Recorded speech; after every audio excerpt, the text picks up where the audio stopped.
And now, Death Valley Days.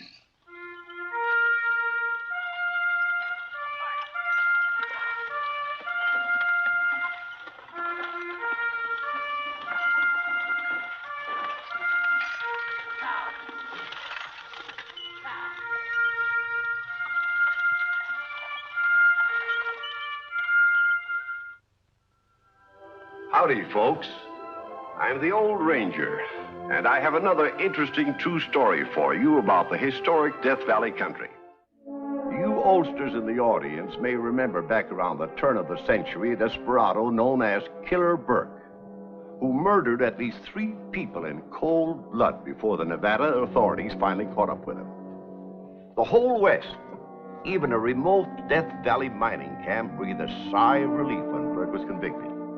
Which is the point at which my story opens. A story I call Escape.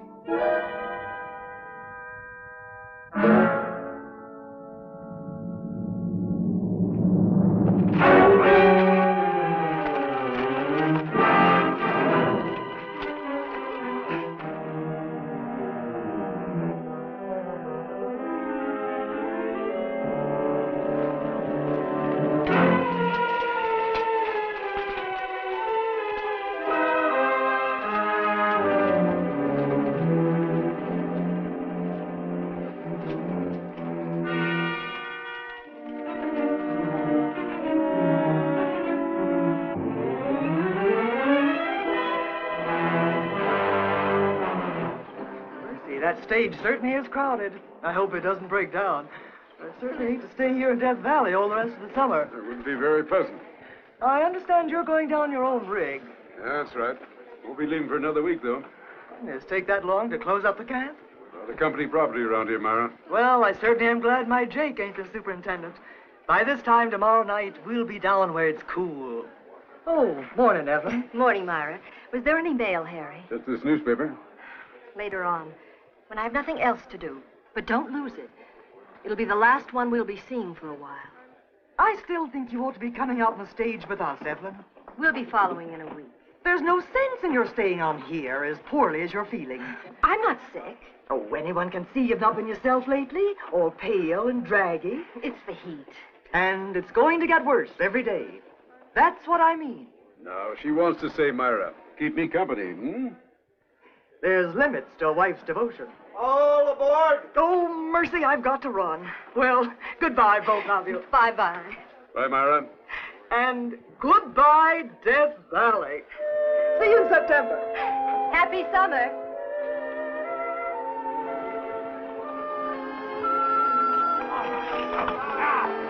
Come on, Eddie!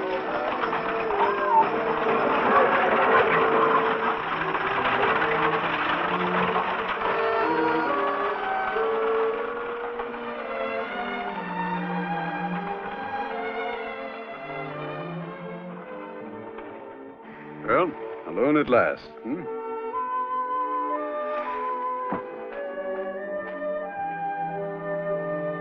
You don't think Myra suspects anything, do you? Nobody in camp suspects anything. That remark of hers about your looking all washed out. They all regard us as a model couple, the soul of devotion. Makes me feel like a hypocrite. Well, it was your idea, wasn't it? To play the part, to stick together until your promotion came through? You agreed, Abby? Sure I did. I've nothing against you personally, Harry. Thanks. What's a week, more or less, if it assures your future in the company? You wouldn't reconsider altogether, would you? Give up the idea of a divorce? Harry, we've been through all that before. But you say you don't hate me. It's the life I can't stand. Horrible, deadly dullness of it. 9 months of the year marooned in this godforsaken place where there's nothing to do, nothing to see, where nothing ever happens. Maybe with a promotion, I'll get a better break. It'll always be the same as long as you're a mining man, Harry. I'm fed up with it. I can't take it anymore. And that's final.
Seems funny not to hear the noise of the mill.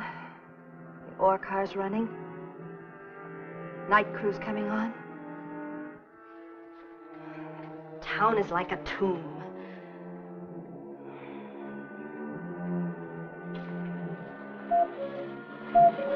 I'm going out. Check some of the buildings.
Excuse me, ma'am. Could I have a little water? Oh, certainly. I'll fill it for you.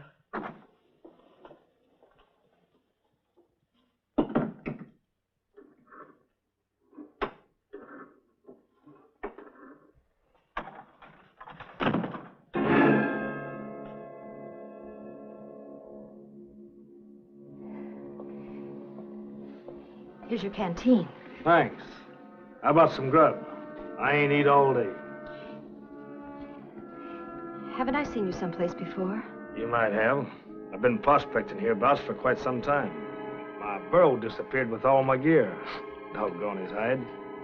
I hoofed it all the way up here to rustle me up some more supplies. I found the camp closed down, deserted. No, it's not. Then what are all the buildings doing dark? Folks have gone to bed. Everybody except you? You can't fool me, lady. My husband just went out. I'm expecting him back any minute. Has he got a horse? No, but he's armed. You don't say. How big of a man is he? Very big and very strong. Good. Then his clothes will just fit me. What size shoe does he wear? I ask you what size? I don't know. Well, fetch me a pair and let me see. You heard me. Where's he keep them? In there. All right, I'll go along with you. I'm not letting you out of my sight.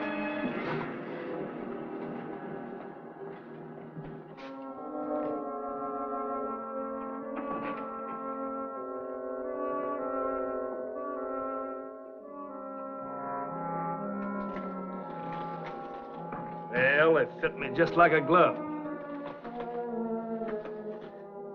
While I'm tying this stuff up, you pack up some grub. And don't take all day.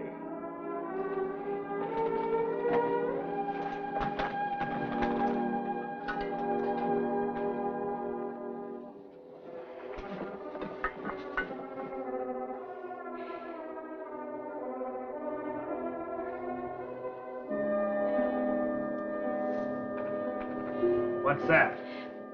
A sack. Feed, huh? And you told me you didn't have a horse. Where is it? Out back. Is there a saddle out there, too? There's no saddle. You're alive. There's a buckboard. Oh, a rig, huh? Well, now that makes things even better. I can take more stuff with me. Finish filling this up. Then me and you're going out together and see if you're telling me the truth.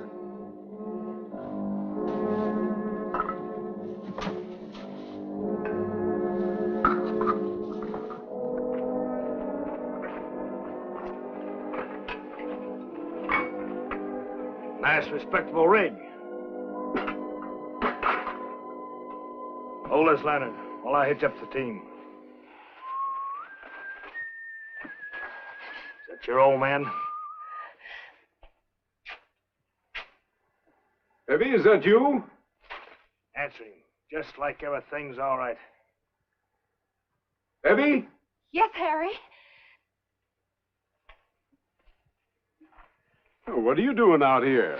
Stand right where you're at, mister, and put up your hand. He said he was a prospector out of water.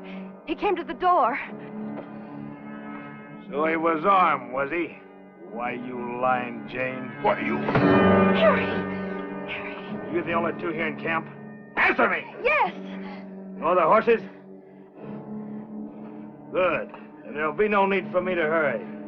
I'll stay here tonight and rest up. And leave the first thing tomorrow morning. All right, get inside.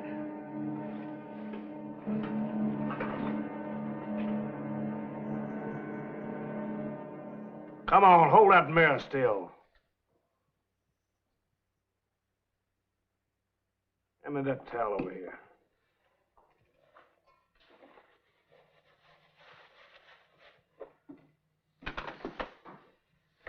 You know, a shave and some clean clothes sure makes a man feel different. Well, I almost feel respectable. Now, let's step into the setting room so I can be comfortable.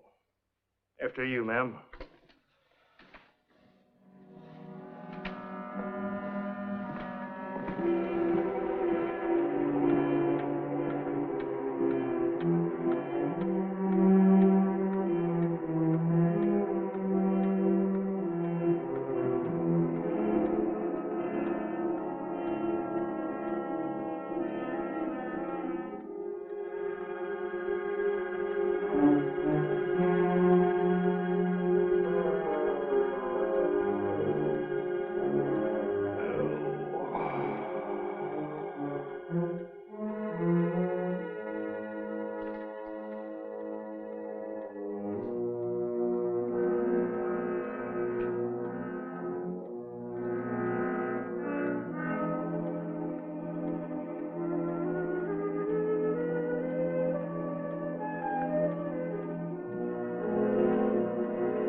Where do you think you're going, sweetheart?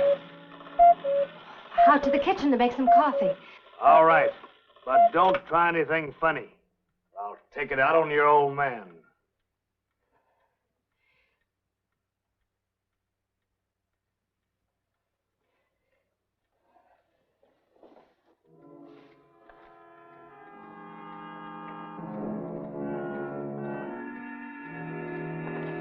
Where do you keep your cigarettes? I don't. I smoke a pipe.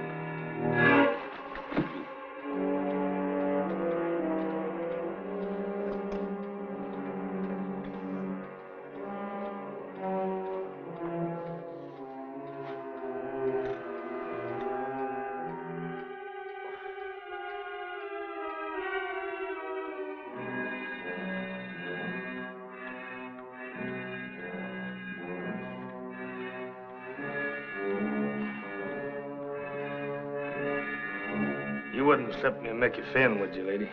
What's a Mickey Finn? Smart dame. You drink some of it yourself.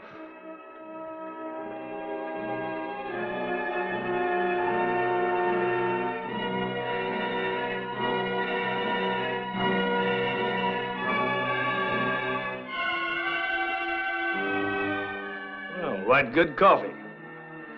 You know, mister, a wife can make coffee like this. Somebody to hold on to.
You try that again, mister, and I'll kill you. All right, lady. Pick up that gun and hand it over here to me. Real careful like.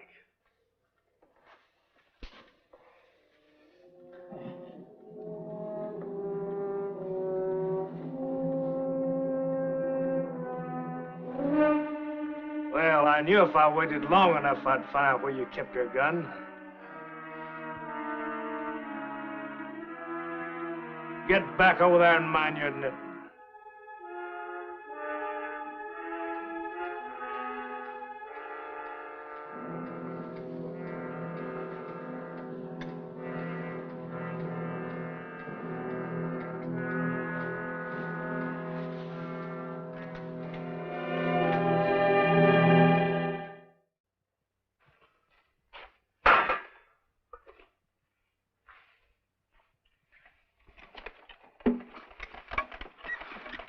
Thanks for your hospitality. I suppose you'll realize you're leaving us with no way of getting out of here.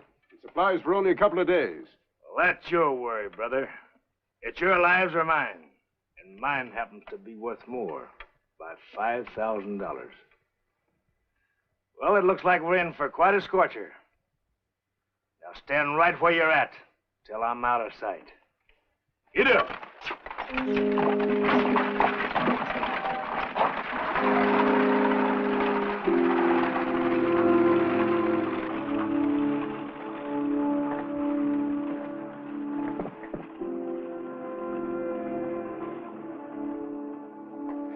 Oh, Harry! What a nightmare. I didn't think I'd live through it. You were wonderful, Evie. Harry, what are we going to do now? Well, the only thing as I see it is for me to hoof it into Shoshone and get help. Borrow a rig. Walk 40 miles in this heat? I could travel by night. But luck, I should be able to make it Thursday morning. Be back the day after. I'm going with you. Evie, that's impossible. Well, it's not safe for you to go alone. Something might happen. Oh, I'll be all right. Harry, don't leave me here. Suppose he came back. He's got everything he needs. Food, water, horse and rig. That's what makes me so all-fired mad. To have that murder right under a roof for more than 8 hours. And then to have to stand here and watch him drive off in my clothes as fine as you please. We could only get word to the sheriff. By the time I reach Shoshone, Burke will be clear out of the state. The tunnel. You know, the one through the mountain, where the railroad runs down to the mines. What about it? Evie, if I cut through there on the ore car, I can save time. Where would that bring you out? Right near the main road, where it rounds the mountain. The same road he's traveling, Killer Burke? Yes. Evie, if I start right now, I can reach that spot first. Intercept him. Are you crazy? There's a gun stowed in the way in the company office. Harry, he's one of the deadliest killers in the country. Yes, and he'll go right on killing as long as he's at large. But not you, Harry. Not you. Here are the keys to the office. The gun's in the top drawer of my desk. I'll get the engine warmed up. Harry! There's no time to lose, Evie. Get going.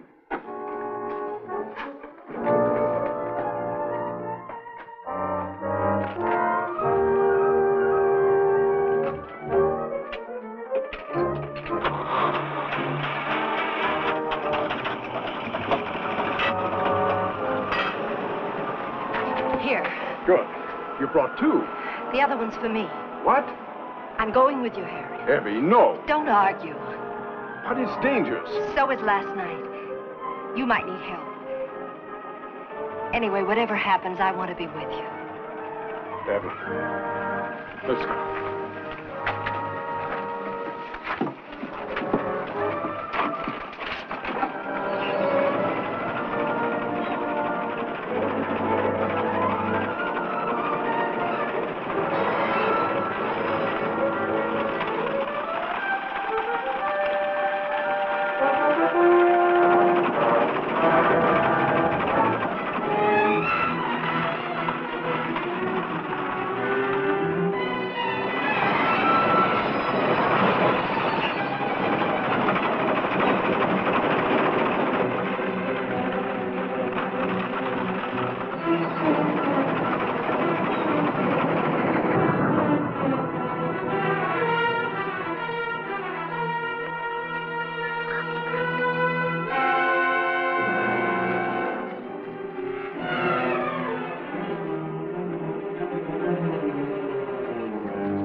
You stay back now. Yeah?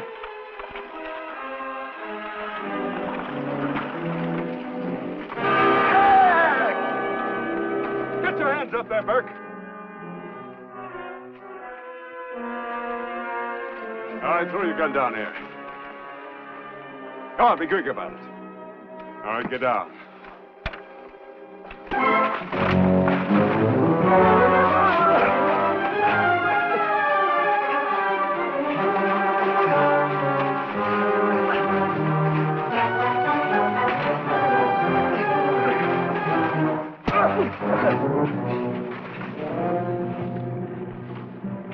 It's too bad that you didn't stay back where I left you. Now you're going to have a change of address. 6 foot underground.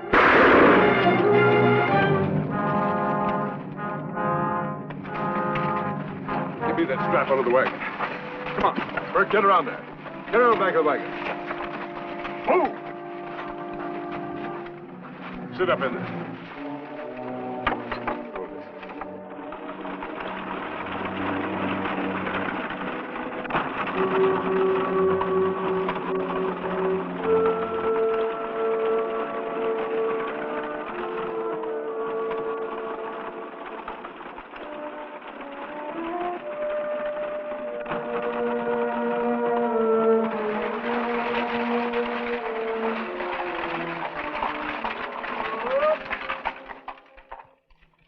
Hey, Sheriff! Sheriff! Hello, Harry. Hi, Whitey. Got some freight here for you.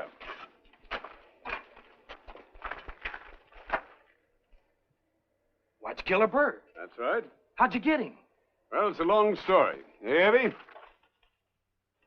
Let's talk about that inside. It's hot in blazes out here, and my wife's had about all she can take. You go ahead and look after her. I'll take care of the killer. I guess you know this came COD. What? Invoice reached $5,000. Hey, that's right. $5,000, Evie. We'll talk about that later, Whitey. All right, let's go.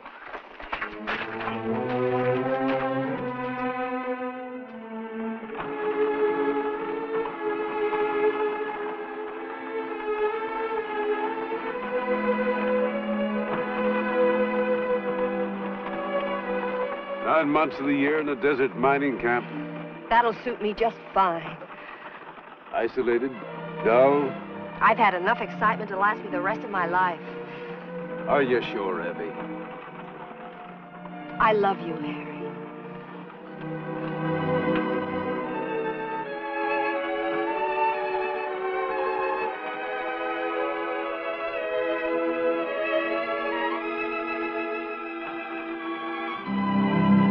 So Killer Burke accomplished at least one good thing before he went to his execution, although he never knew it. Nor did anybody else, except the two concerned.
I'm the Old Ranger with an exciting new story of real life in the Old West.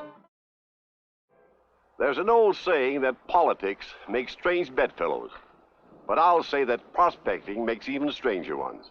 Take this case of a retired Army officer who arrived here in Arizona in the 1880s with a grub stake looking for a partner. I'll call our story, for reasons I'm sure you'll understand later, Fair Exchange.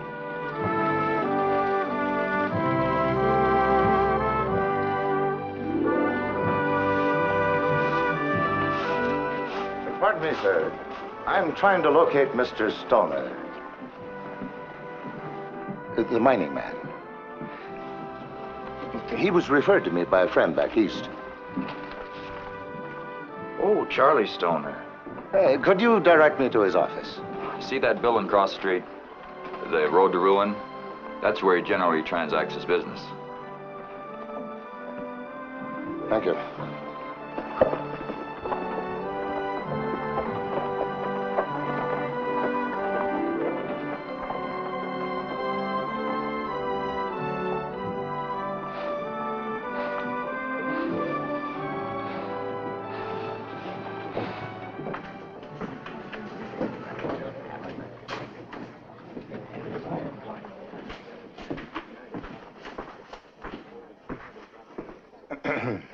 What'll it be? I'm looking for a Mr. Charles Stoner. I was told I might find him here. Right down there, end of the bar. Fella trying to bum a drink. Oh, no, there must be some mistake. Mr. Stoner is a mineralogist, a mining consultant. Hey, Charlie, gentleman here wants to consult you.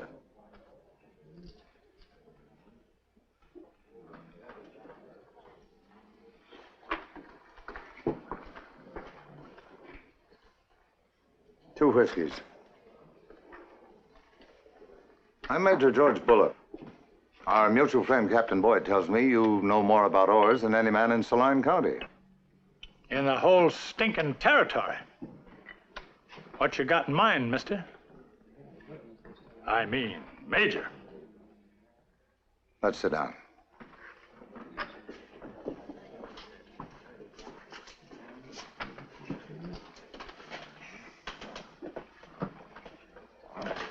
I was stationed at Fort Whipple for 3 years, so I know something about the desert, but I've had no practical experience in mining or prospecting.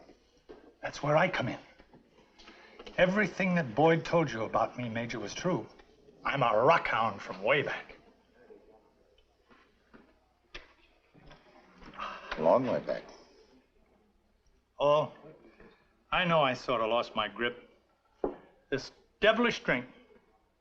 But I can lick that. Give me a job to do away from all these deadfalls, and I'll be as good as I ever was. I swear it. All I need is a chance, Major. Just give me a chance. Couple of months. 1 month. Well, I suppose I've got nothing to lose. Done. Hey, Pop, bring us... Oh, I'm sorry. You're on the wagon as of right now. Partner? Yes, sirree. How soon do you want to start? Now as to terms. You name them. I provide the grub stake. And me the know-how. Share and share alike. Come on around to the house and meet my wife.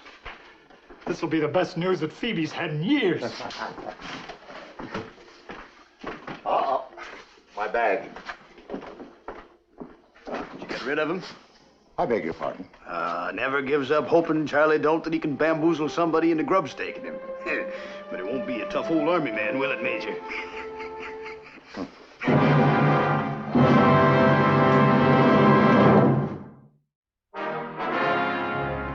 He came all the way out here from the east with my name in his pocket. I wanted to go prospecting for gold ever since I was a young shavetail. He came to the right place, didn't he, Phoebe? My husband's had plenty of experience. Where's my bedroll, do you know? With the rest of your stuff. What's left of it. Seems like old times again. Packing an outfit. Oh! He's like a kid. You're the answer to his prayer, Major. He might be the answer to mine. Charlie really does know ore. Let's hope he finds some. He'll do his best. I think it's only fair to warn you, Major. Phoebe? I can't find my kit, my assay kit. You got any idea where it went? You sold it, Charlie. Sold it? Oh, yeah. He pawned nearly everything that wasn't nailed down. I can provide whatever we need. Major, please don't let my husband get his hands on any money. Why? This weakness of his for liquor, you just can't trust him. Oh, I don't mean he's dishonest. I understand. He wants to get back on his feet. He wants to the worst way. I'm sure he will. I'm glad you have faith in him. Because nobody else in the world has. How about you? I'm his wife.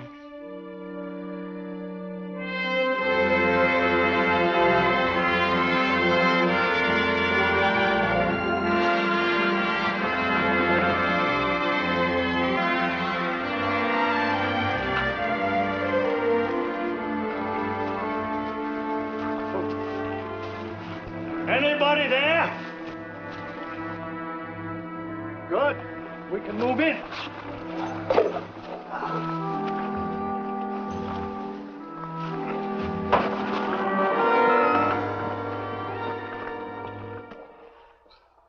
We're in luck, Major. Find headquarters all set up for us. You plan to stay here? Sure. So near town? What's that got to do with it? If there's gold here, Is there? that's what we're going to find out.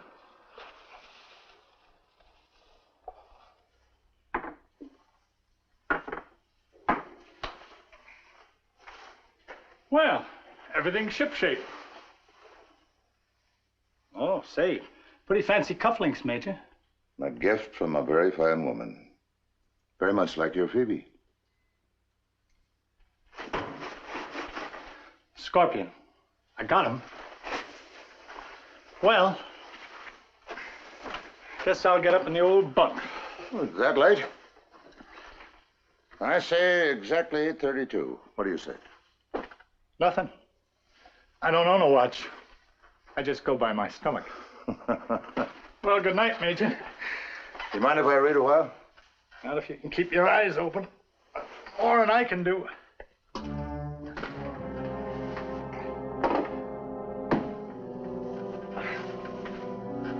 Oh.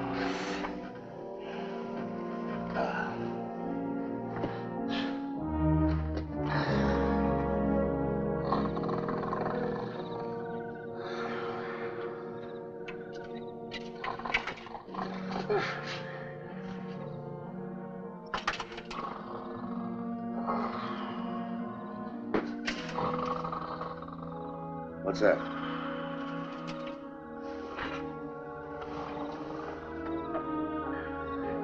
Who's there? What? Huh? What happened? Heard a noise. Oh, for gosh sake, Major, it's only some little night critter. Well, I don't like 'em in my bedroom. Well, you know what I mean. Now, you better get back to sleep, Major. We got a lot of work to do tomorrow.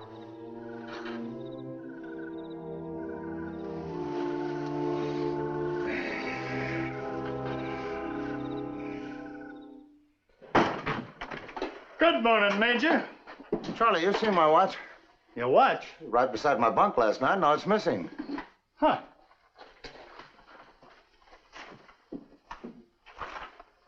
Sure it ain't in your own pocket? No.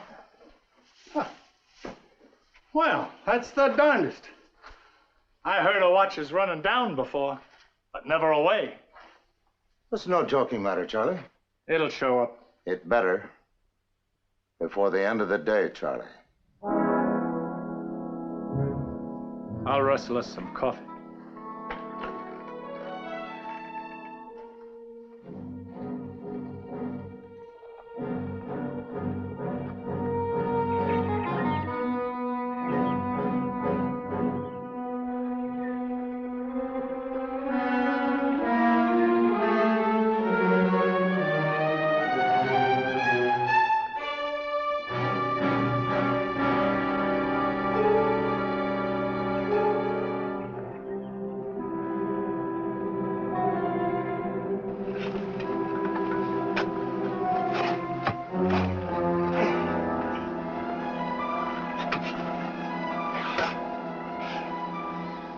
Still doesn't make sense to me prospecting so near town. Gold's where you find it. Any gold around here been discovered long ago. They found gold right on the buildings on the main street. Like saloons?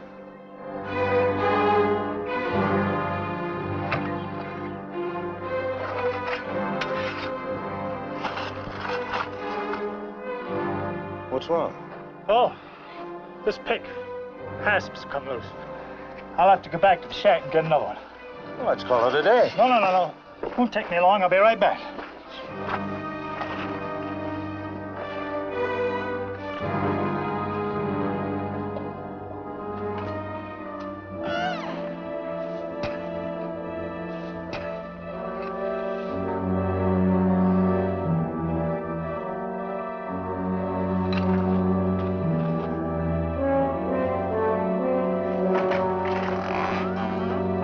What are you up to now, Charlie? I'm sorry. Replacing something that's missing? If you think I took that watch of yours... Then what were you doing in my bag?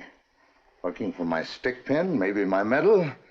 Or was it my cufflinks? No, I didn't touch them. Let's stop playing games, Charlie. Why were you snooping in my bag? If you must know, I was looking for a bottle. My hide was fairly cracked. Oh, I know I had no business. I'm ashamed of myself. But it won't happen again, Major, I promise. Simply because I have no bottle. I'm going back to work, Charlie. But what I said this morning about that watch being replaced before the end of the day still goes. Major. Nothing.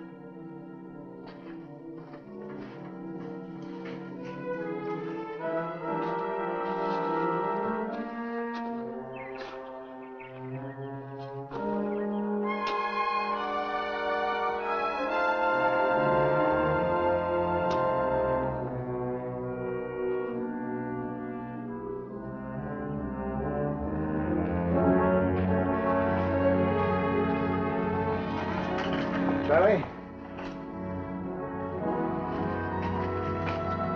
Charlie! Charlie!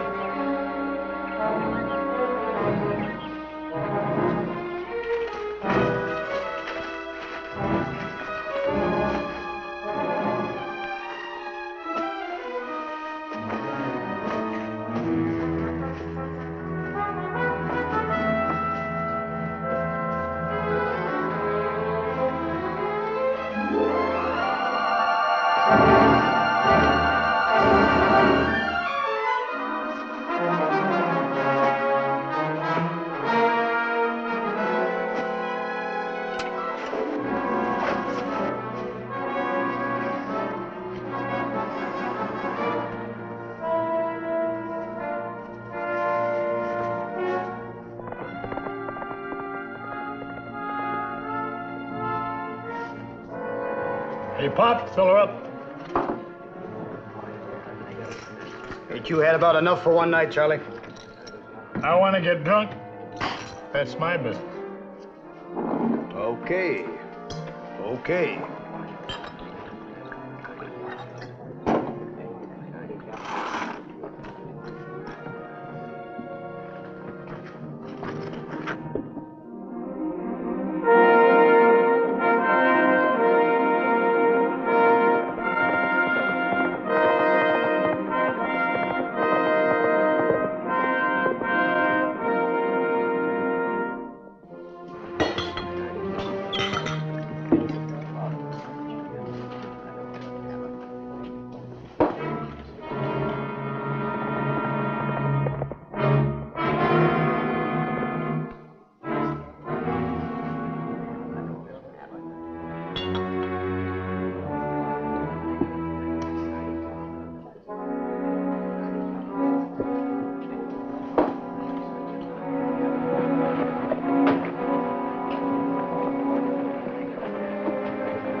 I thought I'd find you here.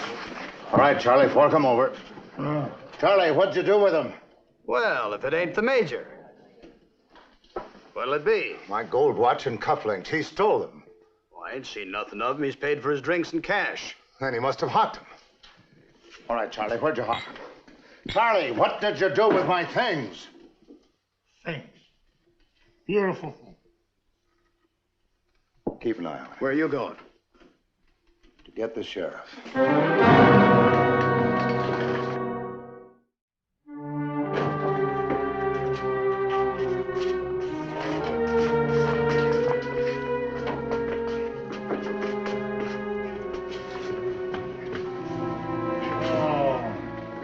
I'll be back when he sobers up. It'll be a good 24 hours. He's got a real skinful. I'll go out and break up camp. The only reason he chose that place is so he could hightail it back to town. His own wife warned me. Yeah, this will be a real blow to Phoebe. Good night, Sheriff. Good night.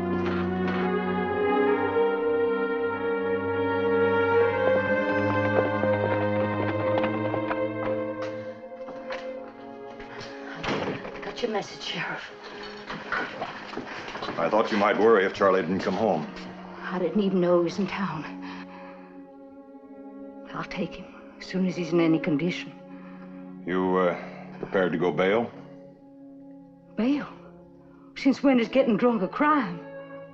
Phoebe, your husband was locked up on a charge of grand larceny. Oh, no. Who? Major Bullock. Please. You know Charlie. He won't try to run away. I'll be responsible. I can get in trouble on Please, Ed. Well, I don't think Charlie'd ever do anything to hurt you. All right.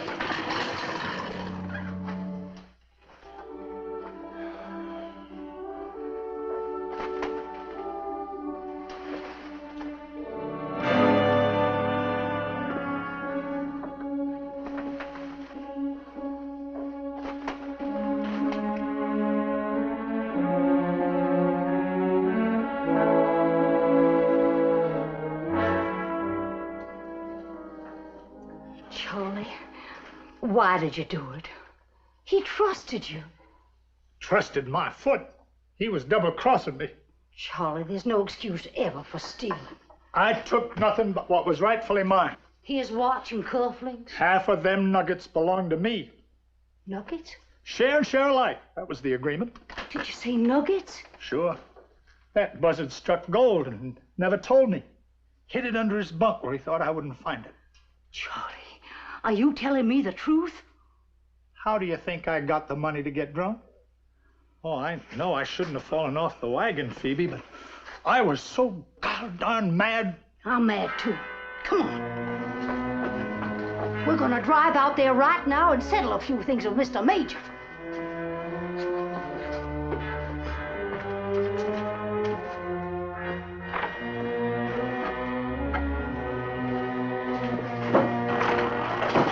Hello, Major. Surprised to see me? Well, how did you get out? He was let out for good behavior. Well, now, his being out probably explains what happened to my medal and my stick pin. Now, look here, They Major. were missing when I got back here. Are you accusing me again? What would I want with a stupid medal? I'm only saying... You're a fine one to talk, you thieving hypocrite. Charlie... I should have had a showdown with you when I first found out, but I was a coward. That's what comes of losing your self-respect. What in the world are you talking about? When you first found out what? Pretended to give me a chance. A chance? All you wanted to do was to use me and then to cheat me. Charlie may drink, but he wouldn't double-cross a partner. What are you two talking about? Don't play dumb, Major. I found them nuggets hid under your bunk. And he only took his share. No.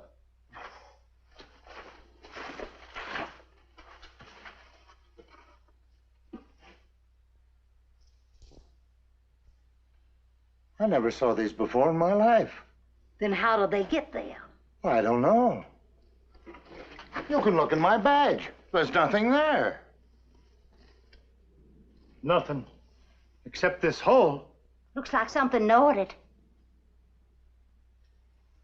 Well, I'll be everlastingly gall darned we've had visitors, Major. Four-legged ones. I'm sorry for all the names I just called you, Major. Do you have any more jewelry? Well, certainly not. No, I can't use your wedding ring. Charlie, what are you driving at? I gotta find something shiny.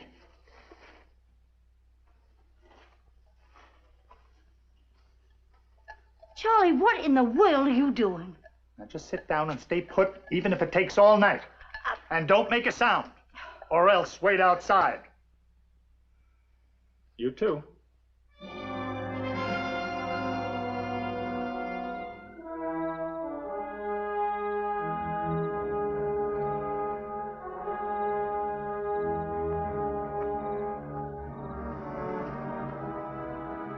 It won't be long now.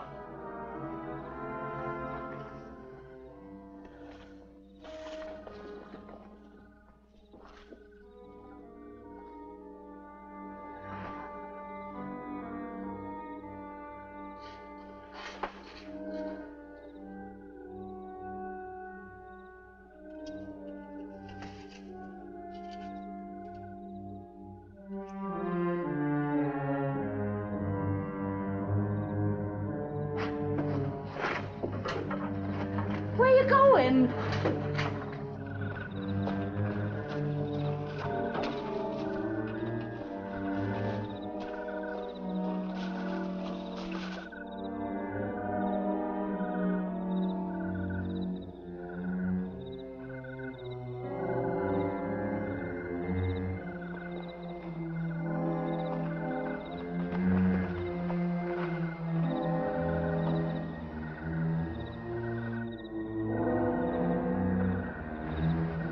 He's taking it to his nest.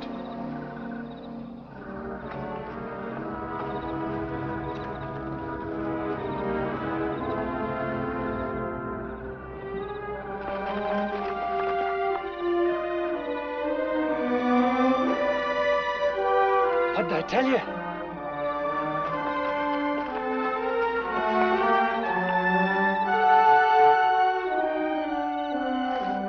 Why, watch. Your medal. And that little rascal, he stole them. Charlie, Charlie, where'd he go? Charlie, we found everything.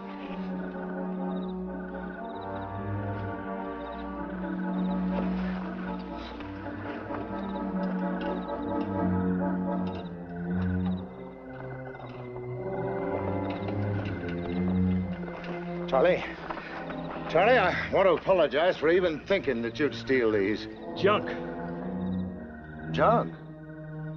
Compared to what the critter left us in exchange. He's what's known as a pack rat or a trade rat. He's full of tricks. He can't resist stealing, especially shiny things. But for everything he takes, he leaves something in its place.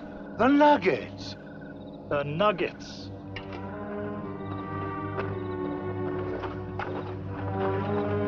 And here's where they come from. A whole ledge of gold. We struck it rich. Partners.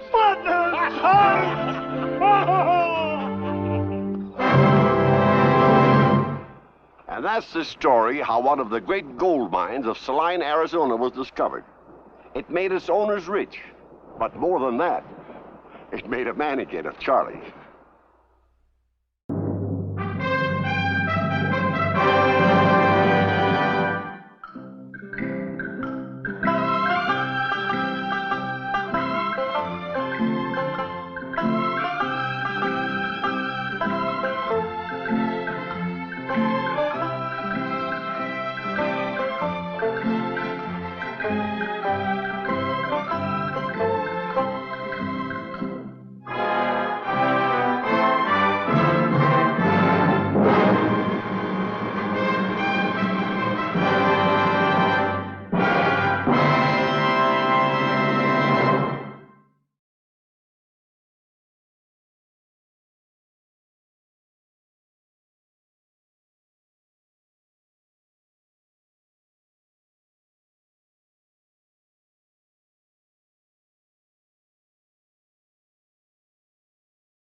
And now, Death Valley Days.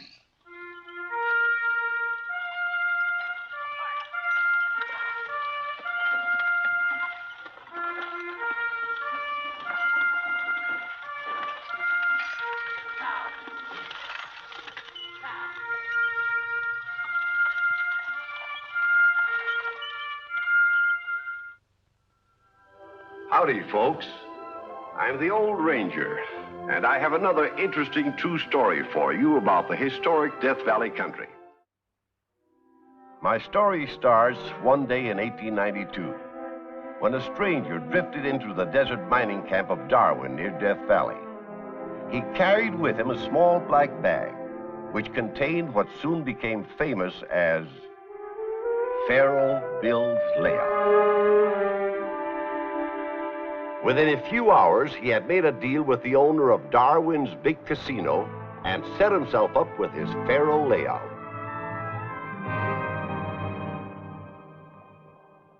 You see, we got a new Pharaoh dealer. Where'd he come from? How would I know? My guess would be either Frisco or Denver. He's got a smooth look about him. Well, he better not try any of his slick tricks on us. We'll run him out of camp. Listen to the Sidewinder. The fellow's hardly unfolded his outfit, and already you think he's a crook. Yeah, look at them hands. He wasn't born yesterday. There's no law says you gotta play Pharaoh, Sidewinder. Go shoot craps. Try your luck at the wheel. I happen to like Pharaoh. Yeah, me too. Besides, I got a new system I want to try out. Again? You sound like my wife. I gotta go home and get some dough. Hey, give my regards to that pretty sister-in-law of yours. Grace? Oh, I won't be seeing her, or Harriet either, I hope. I'm just gonna slip in the house and ride out again.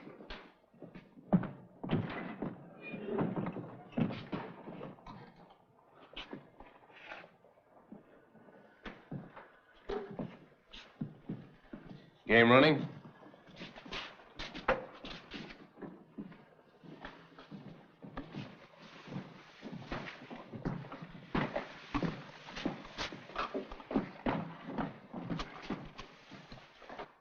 They call me Sidewinder on account of I'm quick and I'm deadly when I'm crossed. They call me Pharaoh Bill. Place your bets, gentlemen.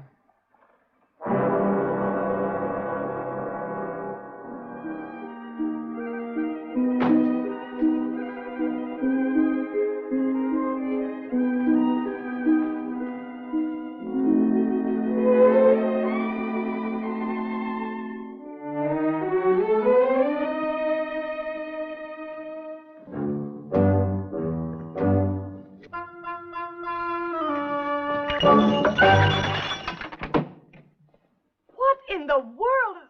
Oh, drat that cat. He jumped up in the mantelpiece and knocked the jar on the floor. Bad Samantha.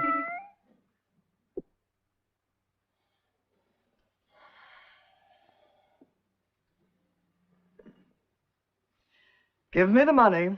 Oh, Harriet. I'm putting that money by for a sewing machine. It's not going to be squandered on gambling. Who said anything about gambling? You can't fool me, Tim Maloney. Bring me the broom and the dustpan, will you, Grace? What broke? The ginger jar. Oh, what a shame. Let Tim sweep it up. Oh, not me. I got an appointment. You're not going near that deadfall again. Oh, now look, I can watch, can't I? Even if I can't play. I don't trust you. Oh, well, look at that. New fella's going to need somebody to keep cases for him. What new fella?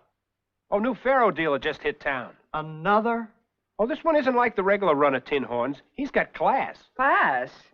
Yeah, that's what I said. I love that. A gambler with class. What do you know about gamblers? You ever met one? Heaven forbid. Well, I bet if I brought this Pharaoh dealer home here, you wouldn't... Tim, don't you dare. No, I just said if. There are some things I draw the line at, especially where there's a young, unmarried sister in the house.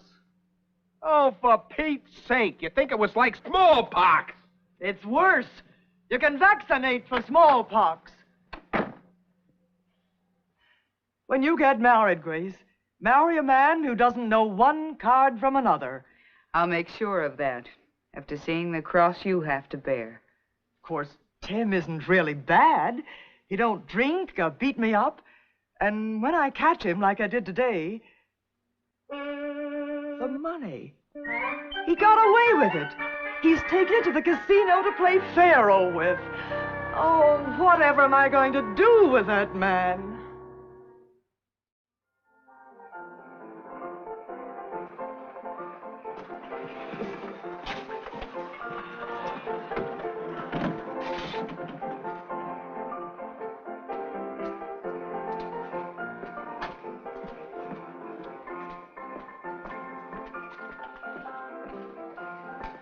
Good evening. Good evening. What's your hurry? Well, I'm late. I have to get home. I'll take you there. Thank you. I don't need an escort. Oh, a pretty girl like you on a night like this, I know a shortcut. No, let me go. Stop. Let me go. Stop. Come on, give me a little kiss. No. Help. Help. Help.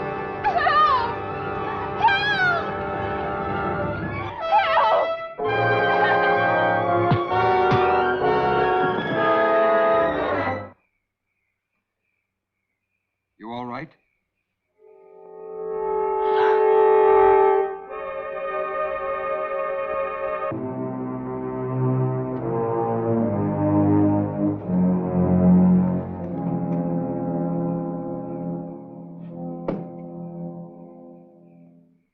Stay away from this girl from now on. Savvy?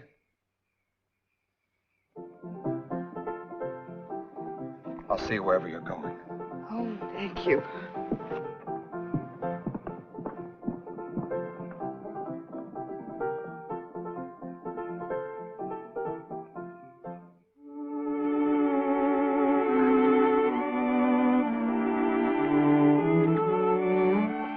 This is where I live.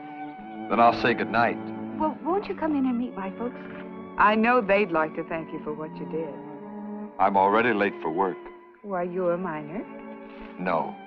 I didn't think you were, but you certainly used your fists like one. You were wonderful. I'd like to see you again, if I may. Why, yes. When? Oh, well, almost any evening. Could you make it morning? Morning? I'll hire a rig at the livery and we'll go driving. Well, that would be lovely. Good night. Good night.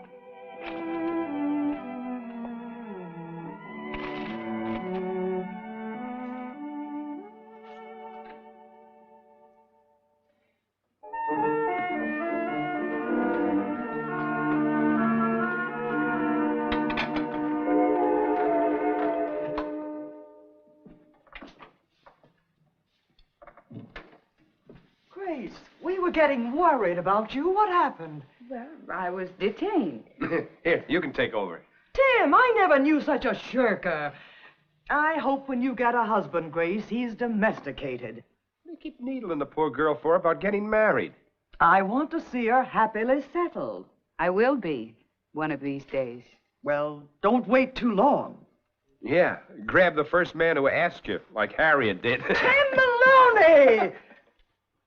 I wouldn't care if he was domesticated, if he had everything else I wanted in a man. Such as what? Courage and strength, the ability to stand up and fight for a woman, and yet tender. You talking about somebody imaginary? No, he's real. Perfect description of me. Tim, where are you going? Where do you think? To buck the tiger. Tim! Oh, of course. Today was payday. Who is this man you've met? It's a funny thing. I forgot to ask his name.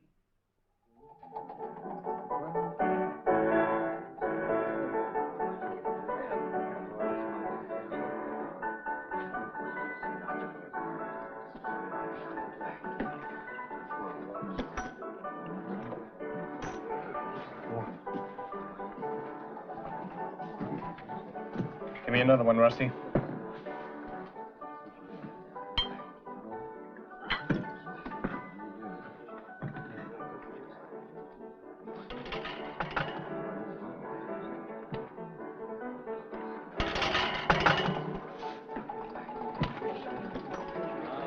I'll call a turn this time. My system's got to work.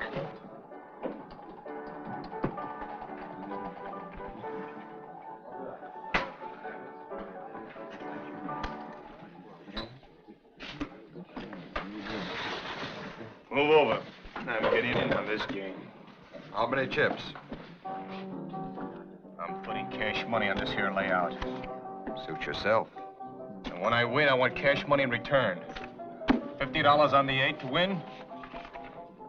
$50 on the king to lose. Now turn your cards, dealer, and turn them square, or I'll peel the hide plumb off in your carcass. Bet's closed, gentlemen. Sidewinder's been hitting the bottle. He's looking for trouble. 8 loses.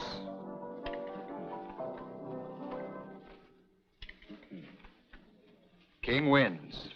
You bet it to lose. Whipsawed, blast of luck. This isn't your night to howl, Sidewinder. You better quit. I'm going to clean up the shopper if it takes me all night. Hey, you. What kind of a limit do you have on this game? For you, the sky. Good. Because I'm going to bust the bank and get rid of this deadfall of yours once and for all. Here's $4,000 even. Turn your cards over for this, you piker. Get it placed so there'll be no arguments after the cards fall.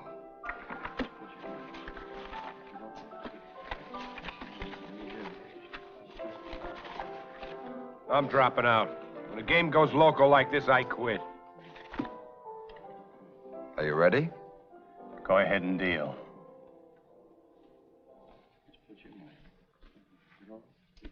Five wins. No bet. 6 loses. Bank wins.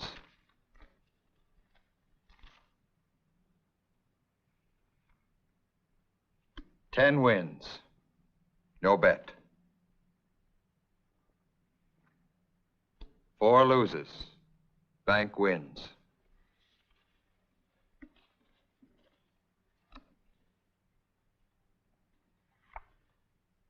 $5 wins.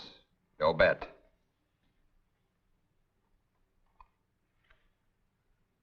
8 loses. Bank wins.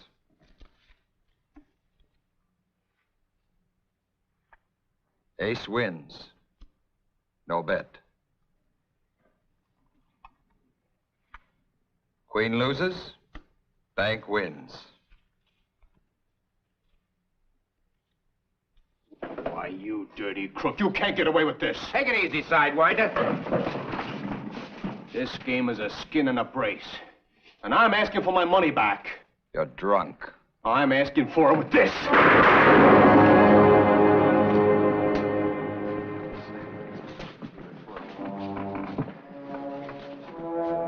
He's dead. Got him right through the heart. I had no choice. It was him or you. You shot in self-defense. We'll testify to that. The Sidewinder was a bad hombre. Darwin's well rid of him. Carry him out in the back room, boys. We'll notify the coroner.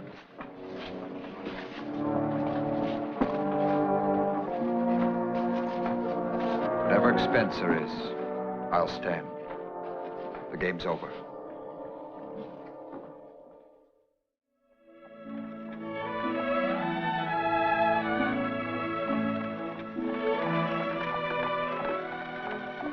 When my sister asked me who I was going driving with, I had to admit I didn't even know your name. William Barton. Was she shocked? I assured her you were a gentleman. Bless you. I think she was rather pleased that I'd met someone out here I liked. You must have more admirers than you can shake a stick at. Oh, the thing is, most of the men out here are so crude or rough. Or even beasts like that horrible Sidewinder. Forget about him. It's an awful thing to say, but I'm glad he's dead. Oh? Heard about that. Yes, my brother-in-law, Tim Maloney, told us about it at breakfast this morning. It was an unfortunate affair. Tim said he never saw anyone so quick on the draw as that Pharaoh Bill. One minute he was sitting there shuffling cards, and the next instant, bullets flying all over the place. Only 2. Oh, were you there? I'm Pharaoh Bill. You? Oh, no. I should have told you. Never have gone out with you had I known. I shot in self-defense. Ask your brother-in-law. Ask anybody. Things like this happen. In dives, yes. I had no idea you were a professional gambler. What's wrong with being a gambler? What's wrong with it? Nothing, except no decent, self-respecting man would be one. The game I run is on the level. They're all crooked. You don't know anything about it. You're like all these good women. You belong in a... You don't belong out west. Take me home, please. touch me, you tin horn.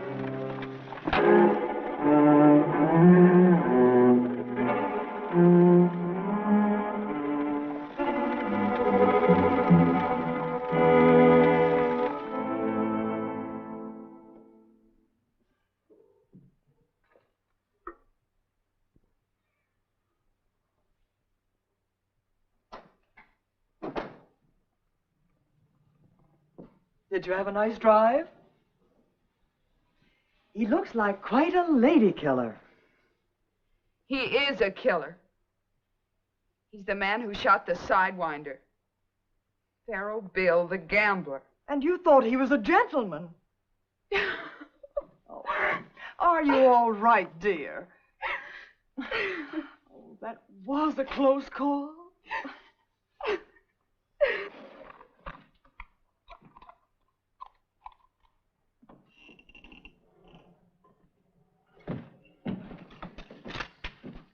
Hey, what's the idea?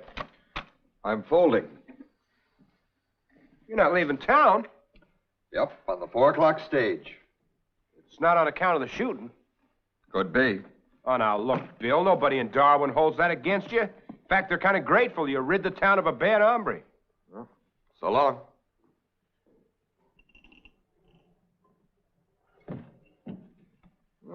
Just when I had a new system worked out that I wanted to try, too.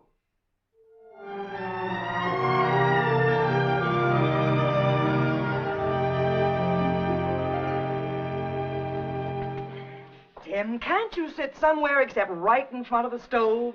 This is the warmest place there is. Go in the other room. Oh, go out and take a walk. I don't want to go out for a walk. You're not feeling sick, are you? No, I just got nothing to go out for. What happened to the big casino, your home away from home? It ain't the same without a Pharaoh game. Pharaoh Bill left town. Did you hear that, Grace? Yes. I guess public opinion was just too strong. Oh, public opinion? Heck. Every man in Darwin was on his side. Something just got into him. What's eating her? I was afraid of it. I guess she really cares for that gambler. I can't see how anybody in their right mind wants to go hear a lecture on the art of basket weaving in the Polynesian Islands. It's educational. Now, if they give us a hula dancer, are you interested in basket weaving? Well, if it isn't Pharaoh Bill. Pharaoh Bill, you're back. We just got here. That's great. You gonna be doing business at the same old stand? As soon as I get this fella fed and bedded down, meet Butch. Hiya, Butch. Hello. Tim, we mustn't be late. I got myself roped into a lecture on basket weaving, but I'll see you later.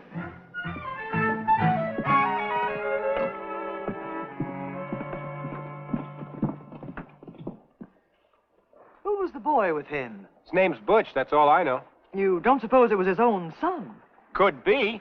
But that would mean that Pharaoh Bill was married. Well, if you're so interested, why don't you go back and ask him yourself? It's not on my account. Well, I couldn't care less.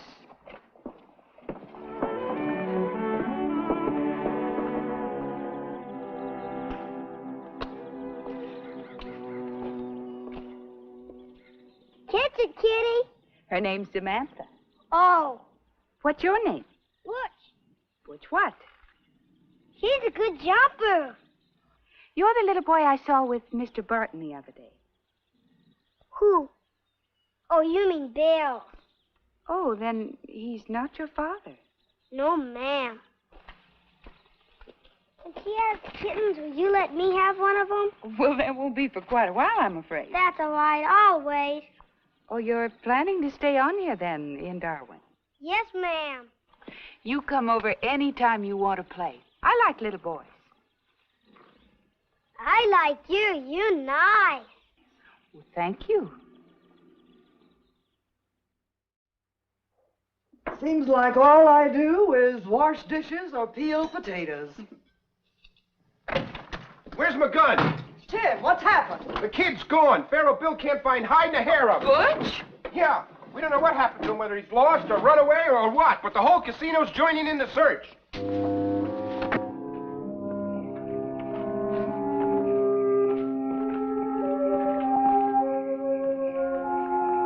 He's not in here. Butch! Butch!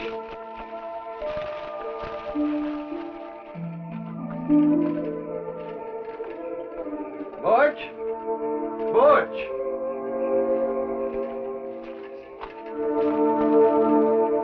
Butch!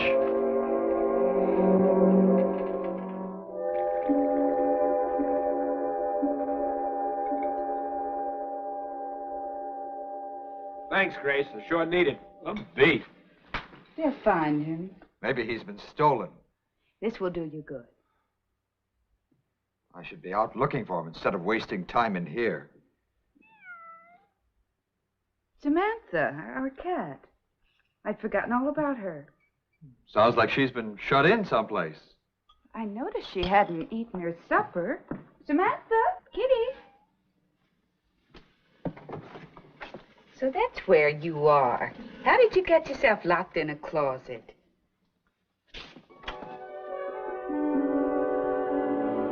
Bill, Tim, Harriet, come quick, everyone. Look. Oh, for heaven's sake. Butch! Are you all right, boy? Where's Samantha?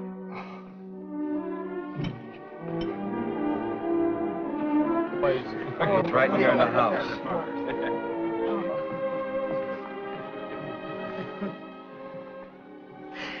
Don't tell me you've been right here in this house all the time. I was making a nice cozy bed for Samantha, and I guess I fell asleep waiting. The whole town's been looking for you. You had us scared half to death. I'm sorry. Where'd Samantha go? Into the kitchen to get her supper. Guess I'm kind of hungry, too. Well, you go help yourself. Thanks! Now, I feel pretty foolish going off the deep end like I did. Oh, no, don't be If anything would have happened to the kid, you'd have to face his folks. He has no folks. Who is he, Bill? His last living relative was the Sidewinder. The Sidewinder?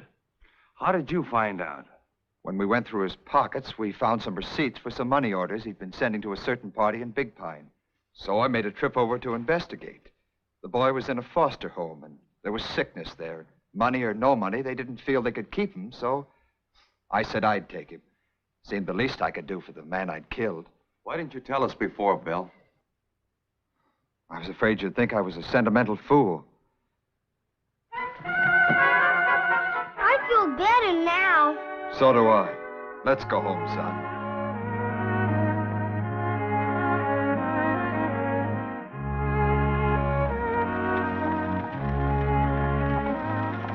Don't give any of them away. Let me have them all.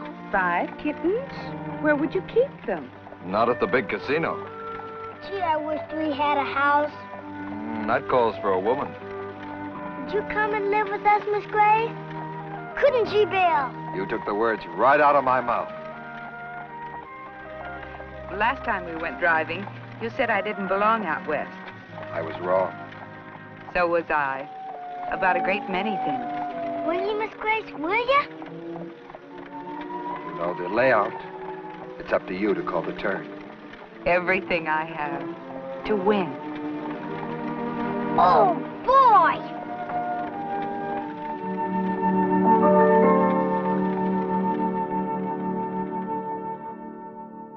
From where I sit, I'd say all three of them won. What do you think?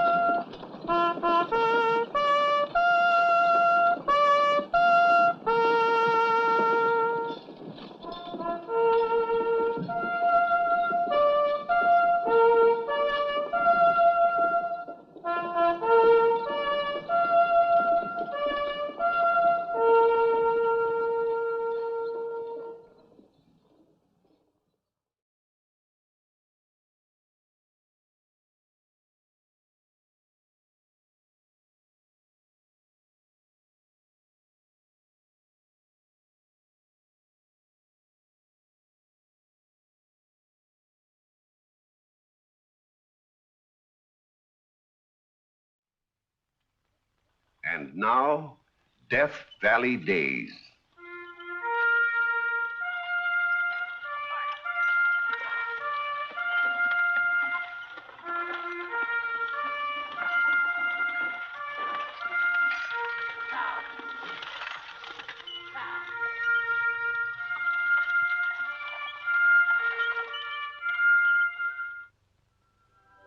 Howdy, folks.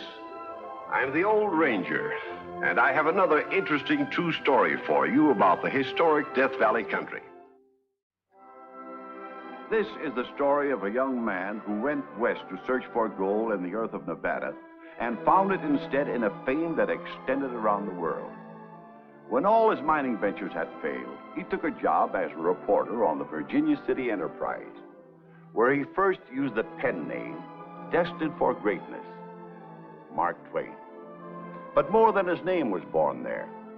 Virginia City gave Mark Twain a rugged frontier style of humor that almost ended his career the year after it began.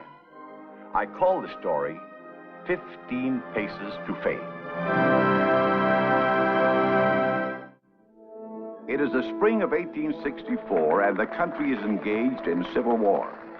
The Virginia City Sanitary Fund Commission is raising money for the 100,000 soldiers lying wounded in hospitals. Mark Twain, already the most popular humorist of the Comstock country, is right in there pitching. Quiet, please! For once, I'm going to let an editor from a rival paper give you a piece of news. Ladies and gentlemen, I give you the man who has christened this flour sack cavalcade the Army of the Lord, Mr. Mark Twain of the Territorial Enterprise.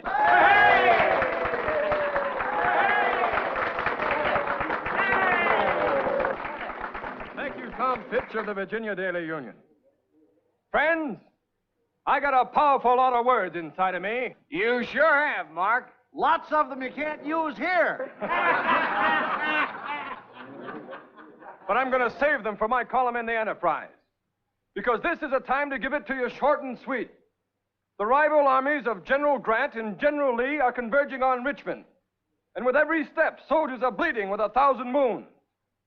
But that's why we're here. Because boys in blue and boys in gray need bandages and condensed milk and beefsteak. And we mean to give them what they need.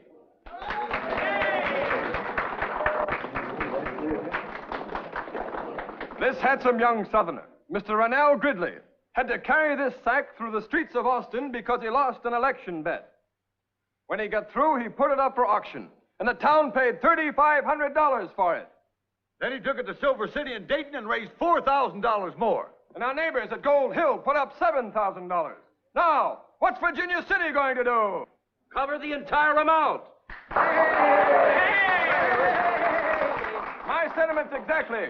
Now, who'll make the first bid? 25. 65. Wait a minute. Let's have one at a time.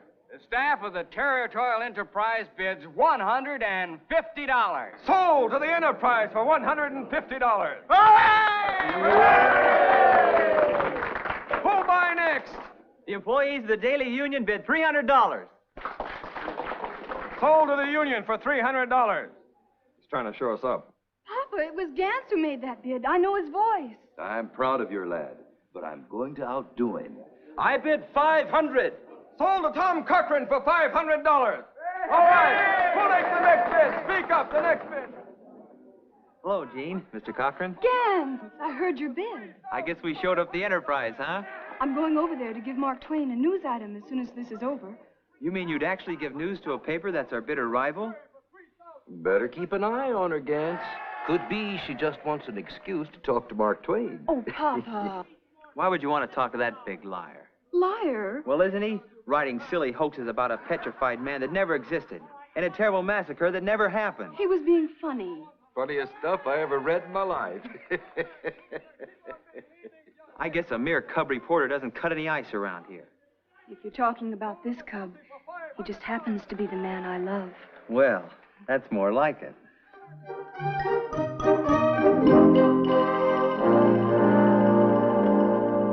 Joe Goodman's going to be mighty sore if he finds out we spent most of our time selling flour instead of getting out that paper. I haven't it. If Goodman doesn't get back here and take his job off my neck, my brains are going to blow out. Every night, it's think, worry, and suffer, trying to fill an editorial column. How about an editorial, Governor? You got it ready? You chuckle-headed jokist, you know I haven't even thought of a subject. You better get out the encyclopedia and shoot it to me fast. Hey. There wasn't anybody in the outer office. Come in. I brought a little news item, Mr. Twain. It's about the Carson City Fancy Dress Ball.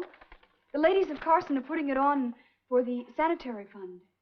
You're the Virginia City correspondent. Oh, no, nothing so impressive. But my aunt is on the committee, and she was hoping a lot of people from Virginia City might drive down. Are you going to be there? Oh, yes, are you? I mean, I know my aunt would be very thrilled if you could come.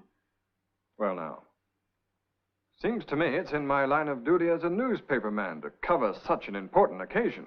Oh, Mr. Twain, would you? You can count on it.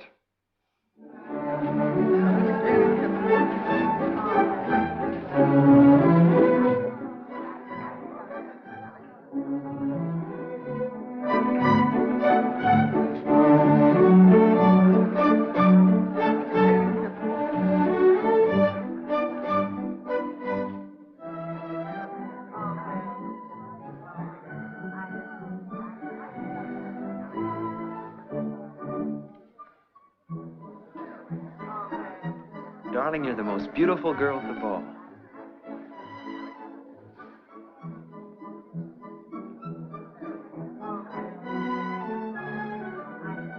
I would have coughed discreetly, but I didn't want to spoil anything so obviously enjoyable. I hope you won't write it up in your column. You won't find a word under my byline. Mr. Twain, there's something I've been dying to know. How did you come to choose your pen name? That goes back to the days when I was a pilot on the Mississippi River. It's a lead man's call. All through the night you can hear him shout, "Mark Twain! Mark Twain!" What does it mean? 2 fathom. It was always a pleasant sound for a pilot to hear on a dark night. It meant safe waters. I like the sound of it. So rich and strong. When my boss sent me down here to Carson to cover the meetings of the legislature, I figured if I was going to be such a high muck-a-muck, I'd better have a name people could remember. I'll always remember it. Come on, Gene, let's dance.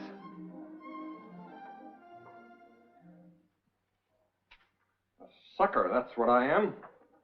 What's the trouble, Mark? You still sweating it out with the encyclopedia? Square-headed sucker. Letting Goodman get away with it. Having himself a time in San Francisco while I exhaust my brain fibers writing editorials for him. Why don't you attack somebody and get the paper into trouble? That'll bring him back. Serve him right if I did.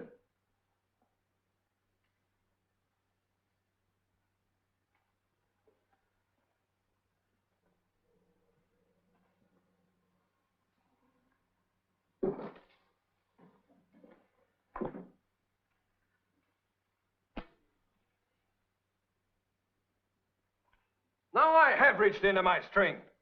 Who took it? Took what? My candle. Steve. Dag.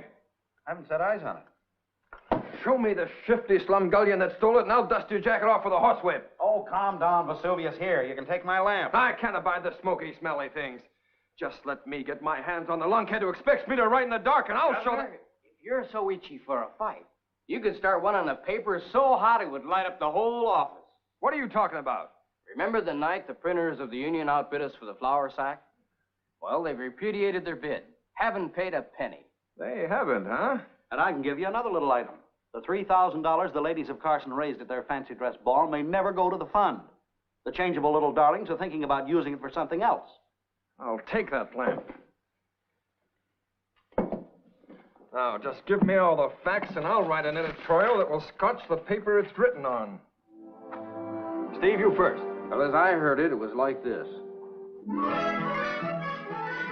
Oh, Mother, what is it? Oh, that terrible Mark Twain. Margaret, listen to this. It is stated that the money raised at the sanitary fancy dress ball recently held in Carson has been diverted from its legitimate course and is to be sent to a miscegenation society somewhere in the East. Oh! Tom Cochran, I want you to go out and horsewhip that man. Let me see that paper.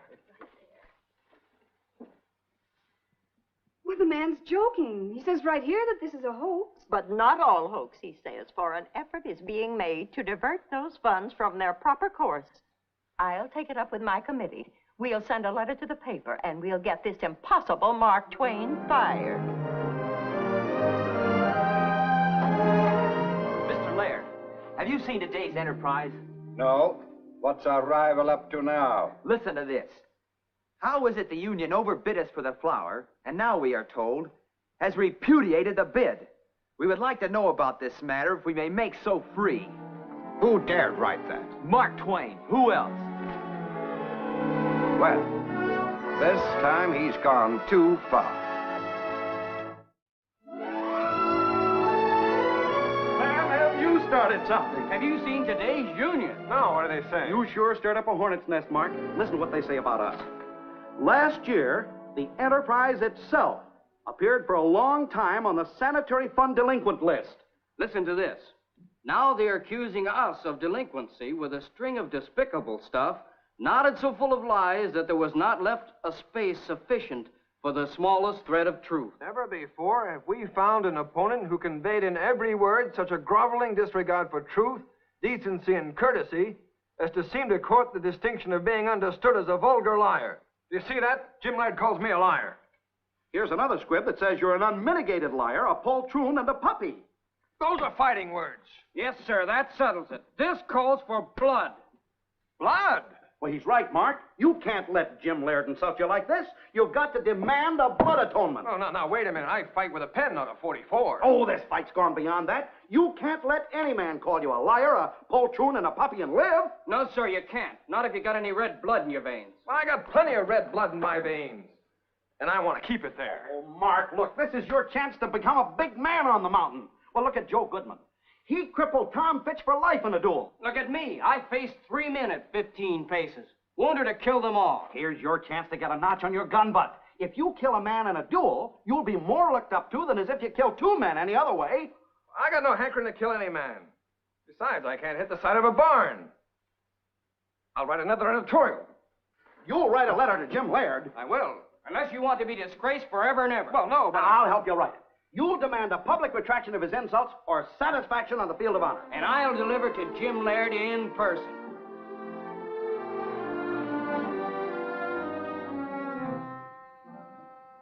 It's funny we haven't heard from Laird.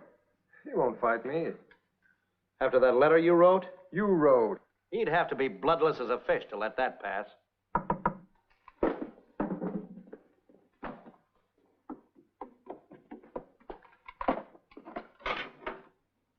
Maybe that's his answer. I hope not. Here you are, Mark. Messenger just brought it from the Union.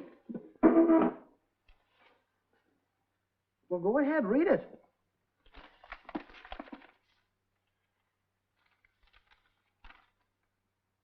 It's not from Laird at all.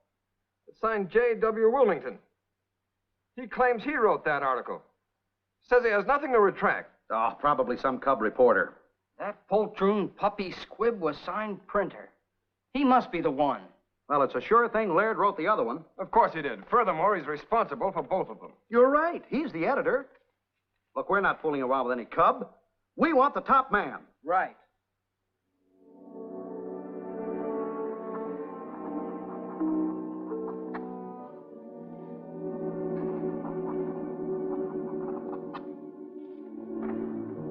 Any further attempt to make a cat's paw of any other individual, and thus shirk a responsibility that you previously assumed, will show that you are a cowardly sneak.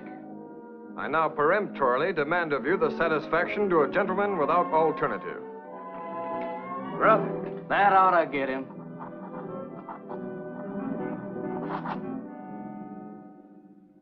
I've sent for you, Gans, because I have a favor to ask. Anything at all I can do, Mrs. Cochran. I know you're very loyal to your newspaper and to Mr. Laird. Yes, ma'am. Gans, I have a letter I want you to take to him. A letter? Yes, and I want you to put it into his hands personally. Oh, it's something he'll be very glad to publish. Well, Gans, I didn't know you were here. I asked him to come on a little personal matter. I'll be glad to give Mr. Laird the letter, Mrs. Cochran. Oh, Mother, not the letter from the committee. Why not? We've sent it to the Enterprise and had no response. Now, I intend to see that it's published in the Union. I'll get it for you, Gans. And I expect you to keep your promise. Gans, you mustn't. Mr. Twain is in enough trouble already with this feud between the papers. Just why are you so concerned about him? Because I'm sure it's all a misunderstanding. He was only joking. Then he's carried his joke pretty far. The day he challenged Mr. Laird to a duel. Oh, no. Is Mr. Laird going to accept? Well, if he won't, I know a half a dozen men on the Union who will, including me. I just hope I'm the one that gets a chance at him. Gans, you can't have a duel with Mark Twain. You're a terrific shot. You might kill him. That's a general idea. You hot-headed fool. I'm a fool, all right, imagining you were in love with me. But that's a mistake I won't make again. If you're so mad about Mark Twain, go get yourself engaged to him. Maybe you'll have the pleasure of burying him. I know Mr. Laird will publish the letter and make something dreadful of it. He already has. One of my men got it right off the press. The Enterprise libel of the ladies of Carson. Oh, Mr. Twain, even though you meant it as a joke, couldn't you just apologize before it causes any more trouble? As it happens, I wrote the chairman of the committee an apology yesterday. But I can't print a public apology just now. You see, challenges have already passed between me and Mr. Laird. I know. I had a fight with my fiancé over it, and he broke our engagement. He said the whole Union staff wants to shoot you. If I've done violence to your love life, I deserve to be shot. Mr. Twain, please don't have a duel with Gans. I'm awfully mad at him, but I'm terribly in love with him. Don't you worry. I don't intend to fight your Gans or anybody except Jim Laird. And just between us, I'm counting on keeping that fight on paper. Hey, Steve, I got an answer from Laird.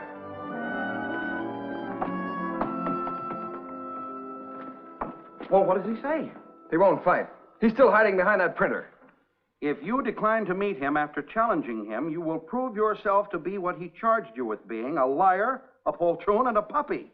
And as such, cannot be entitled to the consideration of a gentleman. Trying to shield his craven carcass behind Wilmington, when he knows it's its own scandalous editorial I challenge. You can't let him get away with that. The thing to do is to post him as a coward in the Morning Enterprise. Well, now, just a darn minute. We don't want to carry this thing too far. Too far? After his libelous attack? Mark, you've got to pull the honor of the paper. But not necessarily. I don't claim to be a gentleman. My family was in trade. Then you're a yeoman. You're entitled to bear arms. Come on. I'll help you write a challenge that'll send him straight for his 44. Here. Right.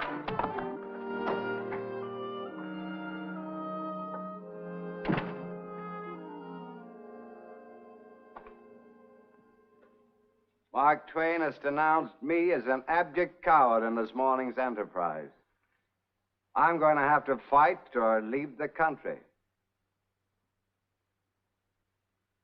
Tom, I'll sell you my 1/3 interest in the Union for half its value on credit if you'll assume responsibility for my article and fight Mark Twain. Well, can I buy you out and then apologize to Mark? My partners won't stand for it. Somebody's got to fight him or it'll ruin the paper. Mark and I are personal friends. I decline to shorten his young and beautiful life. And I know he wouldn't want to be guilty of my taking off.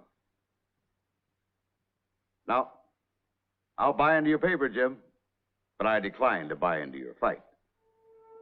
Oh, yeah.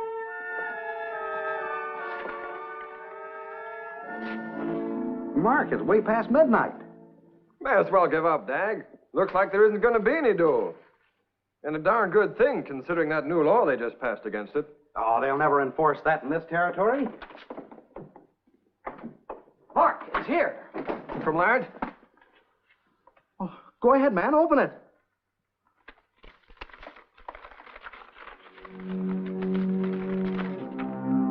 Well, what does it say?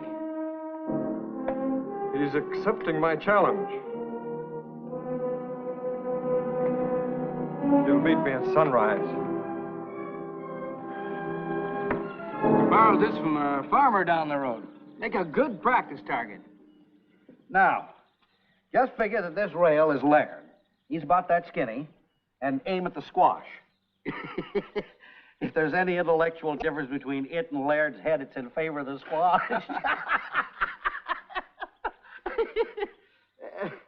Mark? Hey, Mark, what are you looking at?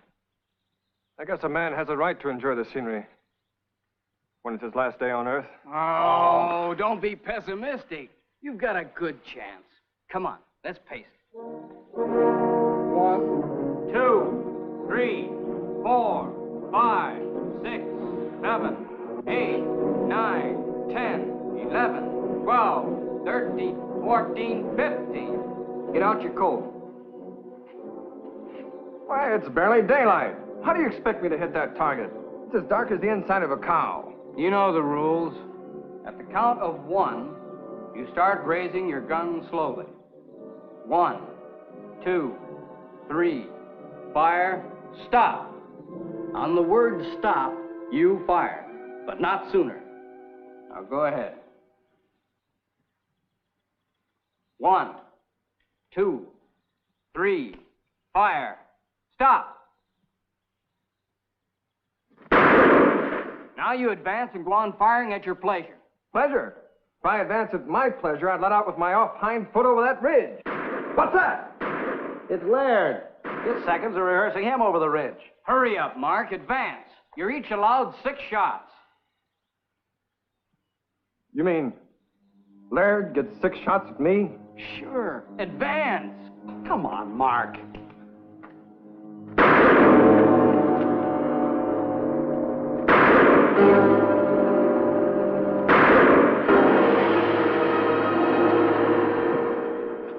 Well, you didn't hit the squash. Didn't hit the rail either. What about the barn door? Oh. No, there's not a bullet hole in it. Not even a nick. I'm a dead man. I promise you one thing, Mark. If worse comes to worse, we'll give you a fine obituary. Give me the gun. So what's the idea? A mud hen.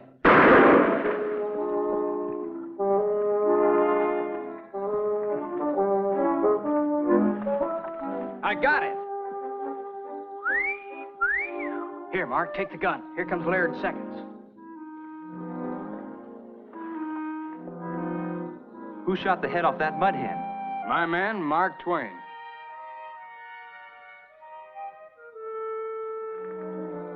How far off was he? Oh, about 30 paces. Yeah? Can he do that often? Every time. He could do it from twice that far. We'll be back later.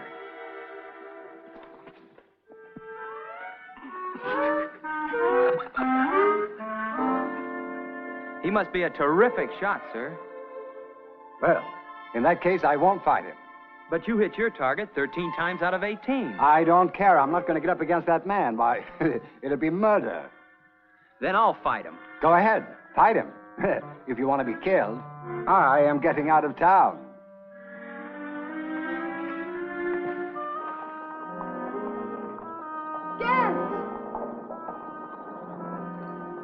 Thank heaven I found you. What did you come here for? To save Mark Twain? I came to save you. Although I can't imagine why. You're almost as stupid as I am for being madly in love with you. Well, Mark, now that your expert shooting ended the duel, how do you feel? Like I've been drinking 100-yard red eye and been drugged through a hole as big as nothing. But mighty glad to be alive. Sir, a message came to the office from the governor. Governor? It's the new law prohibiting dueling. He said Judge Smith's got a warrant out for your arrest. Smith? He's the one I wrote that comical article about, isn't he? Yes, sir. And he's going to make an example out of you. The governor suggests that if you don't want to spend 2 years in the state prison, you better get across that state line before the warrant catches up with you. You know, I just think I'd better take the governor's suggestion.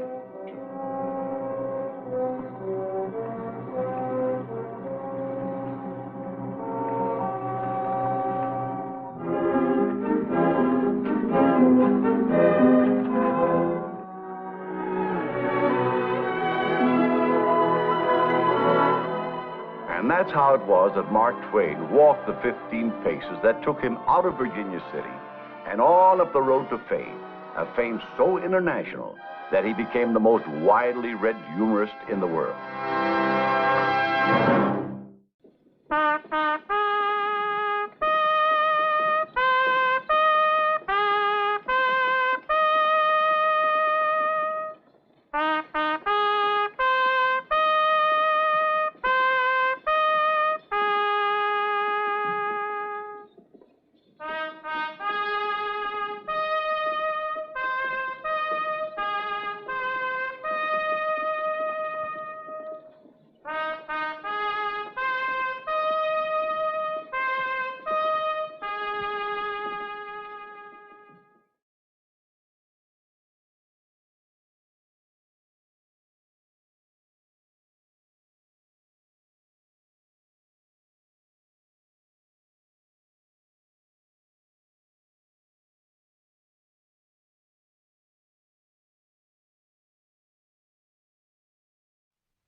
And now, Death Valley Days.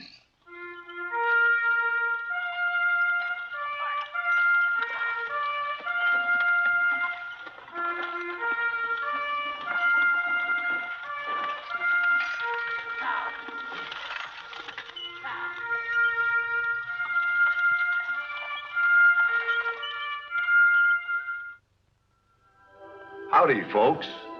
I'm the Old Ranger, and I have another interesting true story for you about the historic Death Valley country. As a boy, I used to hear this story from old-timers who had been there in the old camp of Bodie when it happened. They knew Charlie Bates well. It was a tantalizing story because it had no end, always wound up with the same question mark. Then a half a century later, the truth came out. So let's go back to the summer of 1880 and the day of the Miners' Union picnic, which marked the beginning of what was to remain 50 years of mystery.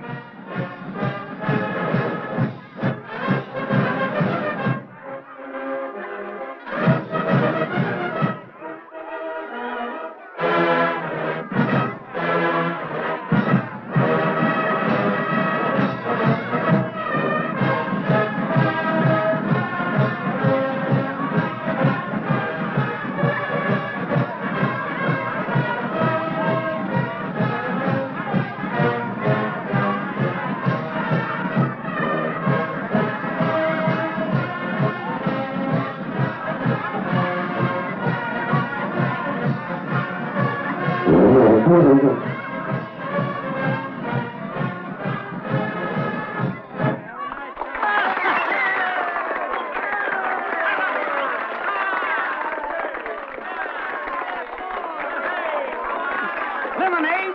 Here. Why, sure. Hey.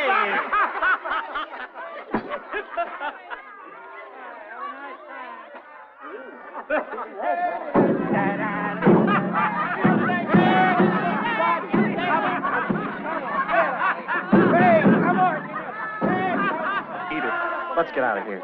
I want to talk to you alone.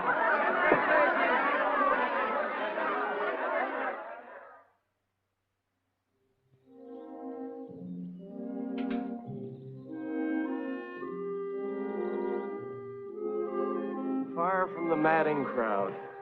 The what? It's a quotation out of a book.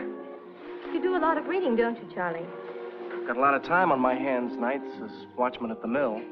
Well, I'm glad you put it to good use. What I do most is think about you, Edith. About me? When I try to read, I find your face coming between me and the page. Maybe you need glasses. Night after night, I find myself just sitting there alone in my room, dreaming of you. Well, why don't you get transferred to a day shift? I'm not complaining about my job. I like my job. Father will be glad to hear that. And I'm not talking about your father. I'm talking about you. Us. I love you, Edith. Will you marry me? Charlie. Will you? I can't give you my answer that quick, Charlie. Why not? Because I don't know what to say. Say yes. You will in the end, anyway. What makes you think so? Don't keep me on tenterhooks, Edie, please. We'd better hurry back. Why'd I ever join a band? Charlie? Coming.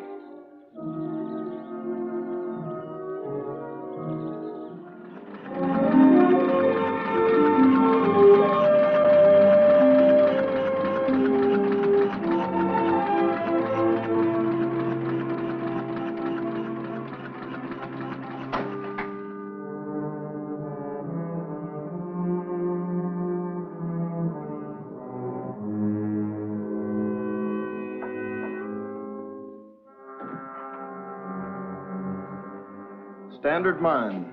4 bars of gold bullion, 1,550 ounces each. Till you come to heft them. Then they weigh hundreds of pounds.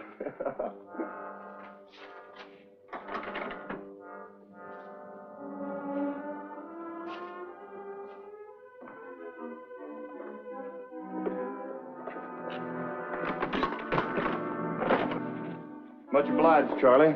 Got any letters you'd like me to mail? No thanks. My girl's right here in Bodie. Lucky you. Who's riding shotgun this trip?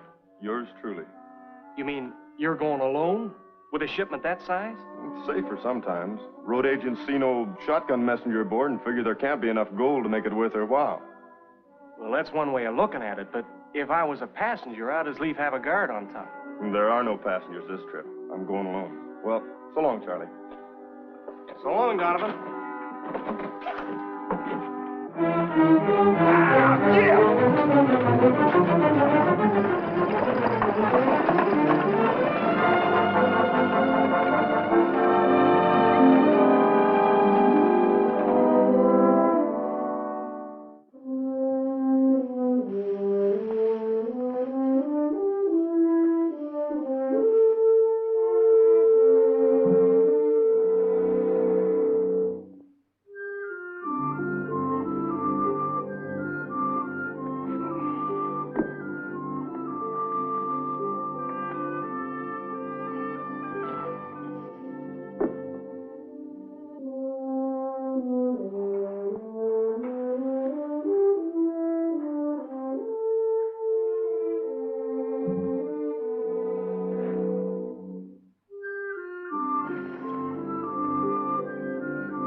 Pull up and make it fast. Great Scott. A bell. Whoa there. Whoa. Tie up those lines. Now fork over. There ain't nothing aboard but mail bags. You're lying. Toss down the express boxes. Dang fool, going for your gun. Next time I'll do more than wing you. Now toss down the boxes. Don't make me wait all night. I only got one arm.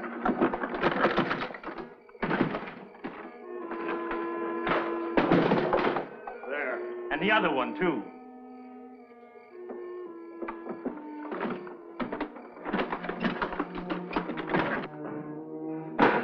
You'll never get away. Now get going. And keep going. Get out. Get out of here. I told you, Donovan, you shouldn't go alone. Donovan? Donovan?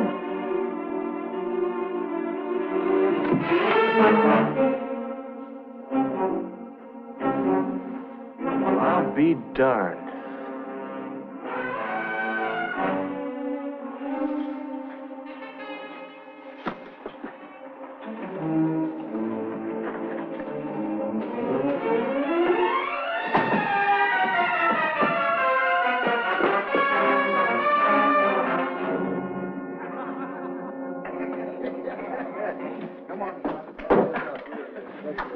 Hey, the stage has been held up. What stage? The one that left here this evening for Hawthorne. Had a shipment of more than 100,000 aboard. Where'd it happen? Who was driving? How'd you find out? I dreamed it.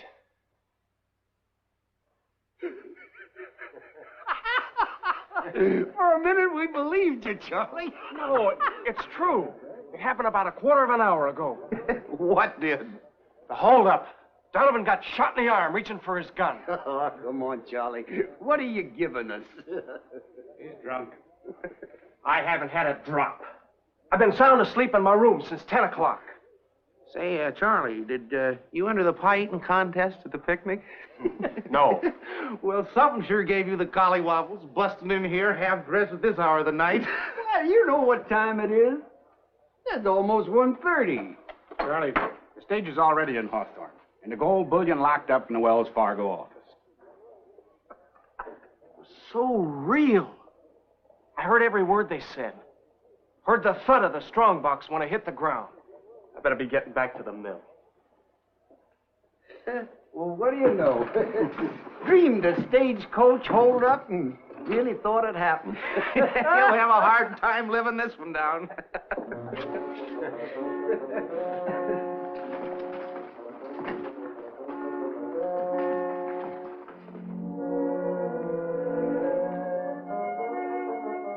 Beautiful dreamer, la da da da. Charlie, do you sleep on your back or on your side? Charlie. Edie, good morning. You're not still walking in your sleep. You heard about that. It's all over town. I just hope Father doesn't get wind of it. You wouldn't tell him. And have you maybe lose your job? Of course not. Do you really think he'd fire me? How would you feel if you were the superintendent of a mill and the watchman went roaring into the saloon in his nightshirt and... I was not in a nightshirt. Announcing that the company had been robbed of a big shipment of bullion. Edie, listen. A joke is a joke, Charlie. But this wasn't a joke. I heard the whole thing as plain as if I'd been standing there. Then you should have thrown cold water on your face. That would have waked you up. You don't believe me either. Oh, I've had dreams myself that were so real I couldn't shake them off. Charlie, the boss wants to see you in his office. He's waiting for you there. Thanks. Just tell him the truth, Charlie. That's all Father ever asks, the truth.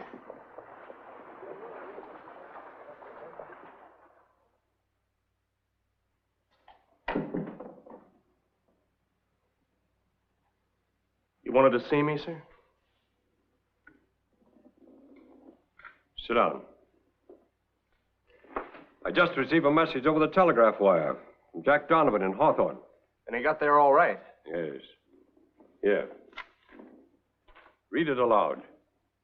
Stage held up and robbed on Lucky Boy Grade around 1 o'clock this morning. 1 o'clock. That's just the time I dreamed it happened. Don't give me that dream stuff, Charlie. How'd you know the stage was going to be held up? Mr. Anders, I swear to you, sir, I heard it in my sleep. That holdup took place over 30 miles from Bodie. There's only one possible way you could have heard about it. You're in cahoots with the robber. Mr. Anders, if I was in on the deal, why would I run down to the saloon and report it? You're not the first guy who's pulled a cover-up trick like that. But I tell you, I was asleep. Look, somebody tipped somebody off. Now, what gang was it, Charlie? It was only one man. Or just one voice I heard. I know the whole thing sounds fishy, sir, but as God is my witness... Never mind the dramatics. You're under arrest. You're putting me in jail? I'm keeping you right here under guard until Donovan returns and we can check his story.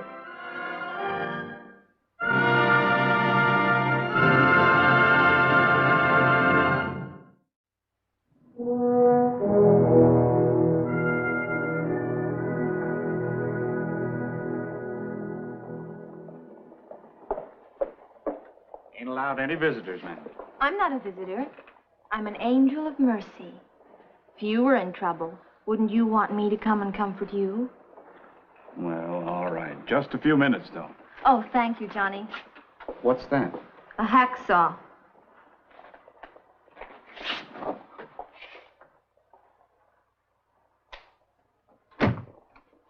Edie. Charlie, You poor darling. Have you heard anything? Is Donovan back yet? No. I brought you some calf's foot jelly. What? Calf's foot jelly. It's what they always bring invalids and criminals. Don't say that, Edie. I'm not guilty of anything. I had no more to do with that holdup than your father did. Only he didn't dream about it and then run a mile to town to tell everybody. I was a fool to run off half-cocked that way, but it was so real. Like I was standing right there on the ground. Do you always have such vivid dreams, Charlie? None that ever landed me in trouble before.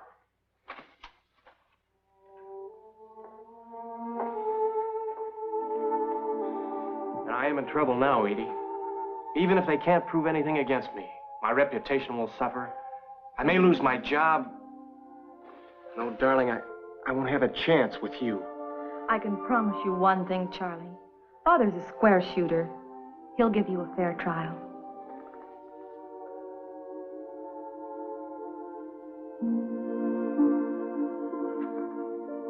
Oh, come in, Charlie. You need to stay, Deputy. Hi, Donovan. Hello, Charlie. How's the arm? Coming along. I purposely waited till you were both together, Charlie, before asking Donovan any questions about the other night. Or telling him anything about your part in it. His part? It's not what you think, Donovan, I swear. Please, fellas. I'm holding this investigation. Sorry, sir. Did anybody besides yourself, Donovan, know that you were taking a shipment of bullion to Hawthorne? No, sir. Except Charlie. He helped me load it. That's part of my job. There was nobody hanging around at the time watching. Nobody aboard the stage? I didn't carry any passengers that trip. In fact... Yes? I mentioned it to Charlie as I was leaving. Remember? He asked me who was riding shotgun, and I told him nobody. I was going alone. I see. This was a regular run? Sure. I picked up the mail bags and started down the canyon just as it was getting dark. Everything went according to schedule until I reached the Lucky Boy grade, around 1 o'clock in the morning. That's exactly the time I had my dream. You go on from here, Charlie. Somebody ordered you to pull up, and you did. Sure. He had me covered. He told you to drop the lines. Then he said, fork over. You said, there's nothing aboard but mail bags. That's right. I hoped I could bluff him. Then he said, you're lying. Throw down the express boxes. By gosh, you must have been hiding behind the rocks. I was right here on Bodie, asleep in my bed. Go on, Charlie. The next thing there was a shot. You gave a grunt of pain. He said you were a dang fool to think you could beat him to the draw. How in blazes do you know all this if you wasn't there? I heard it. In my dream. 35 miles away? As plain as if it was right in my room. And a few minutes later, he was in the Temple Saloon telling him what happened. Word for word. I don't understand it. Neither do I. It's a mystery to me. Just a dream that came true. Call it second sight. Call it anything you please. I'm convinced now, Charlie, that you're telling the truth. And I offer my apologies for having doubted you. Thank you, sir. God darndest thing I ever heard of. He's what you call clairvoyant. He can see what ain't there and what's where he ain't. You mean that while he's on duty at the mill, that he can tell what's going on down here? Oh, heck, he can tell what's happening the other side of the world, if he puts his mind to it. Gives me the willies. I always knew there was something out of the ordinary about you, Charlie, but I never dreamed you had second sight. I never suspected it myself until I met you. Really? Do you remember the day of the picnic when I proposed to you? I told you to say yes because you would in the end. Yes, I remember. I wasn't just talking. I knew. I can look into the future now, Edie, and see exactly what's going to happen. Don't tell me if it's bad. I see you as a bride, in a white dress and veil, standing beside me. I see our home. A small house at first, but a big one later, filled with children. How many? A number. Boys and girls. Wonderful kids. Your husband is no longer a watchman. He's moved on up to become superintendent. Father's job? Well, it could be another company, but I'm making good money. We own mining shares. Can take trips when we want to. You have a fur coat. No, 2 of them. Oh, Charlie. Sounds like a dream. My dreams come true, you know. Will you marry me, Edith? With a future like that, how can I say no?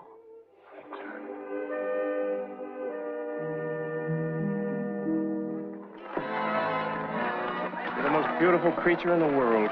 I hope you'll always think so, Charlie. Want me to prophesy? You'll be just as lovely on our golden wedding day.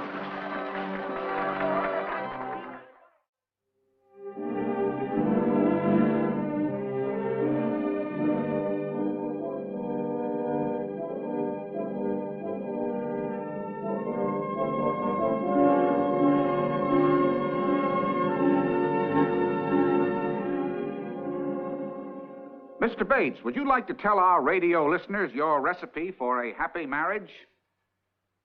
Just pick out the right girl and stick with her. What do you say, Mrs. Bates? Well, everything turned out exactly the way Charlie said it would. Even to her being prettier than ever on our golden anniversary. A man doesn't have to have second sight to see that. But what about this reputation you have, sir, for divining things? Well, that goes way back to our days in Bodie. Don't ask me to explain. It's one of those stories that's been put down in our family as an unsolved mystery. Well, it's certainly no mystery that you are a mighty happy couple. And I'm sure our friends in the radio audience join me in wishing you many more years together. Thank you. Thank you. Ladies and gentlemen, this concludes our special broadcast from the home of Mr. and Mrs. Charles Bates on the occasion of their golden wedding anniversary. We return you now to our main studios.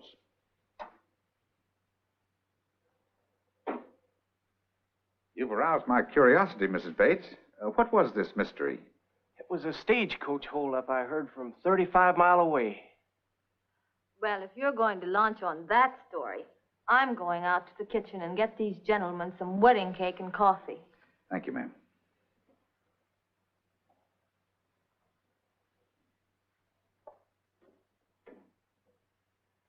When I woke up, I could hear their voices like they were still talking right in my ear. Mr. Bates, this mill where you slept, did it have electric power? No, machinery was all run by steam. There was some electrical apparatus in the assay office. Ah, tell me more about the building. What are you driving at, Ed? Oh, it had big smokestacks, and I mean big. 50, 60 foot high. Brick? Brick with metal tubing. Yeah? They were held in place by guy wires, good stout ones. Bodie's 8,000 foot up on a mountain, you know. The winds that hit it were something fierce. Where were the guy wires anchored? You remember? I remember where one of them was. I fell over it more than once. It was anchored to a post sunk in the ground at the corner of the assay office. Perfect. I'm beginning to catch on. When you got ready for bed that night, what did you do? Wound my watch, blew out the light. No, before that. You said you hung your tuba on the bedpost. Oh, that? Yes. It was an iron bedstead. Sure. Mr. Bates, you didn't dream you heard that holdup. You did hear it. By radio. What? By radio? Yes. You picked up those sound waves from 35 miles away. How could he? Without a set. He had all the equipment needed for radio reception. The tall smokestacks with their metal tubing. On top of a mountain. The guy wires running to the ground, and other wires for all we know. Electrical equipment in the assay office, right next to your room. And last but not least, the tuba. The tuba? There was your loudspeaker. Well, I'll be darned.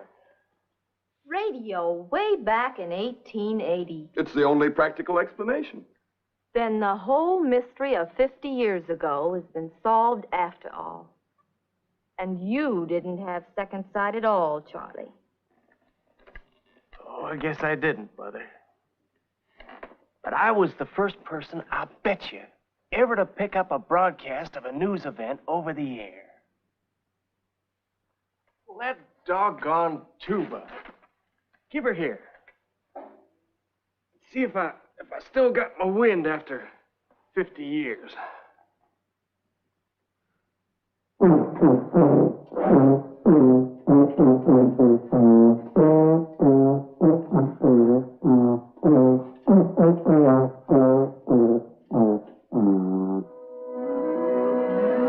story you've just heard is one of Bodie's famous stories.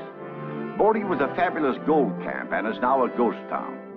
It has recently become part of the California State Park system and is well worth a visit for those who love our true Death Valley Day stories.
I'm the Old Ranger with an exciting new story of real life in the Old West. In the Old West, the gunfight was commonplace. Two men facing each other on a dusty street, each gambling on his draw and his aim.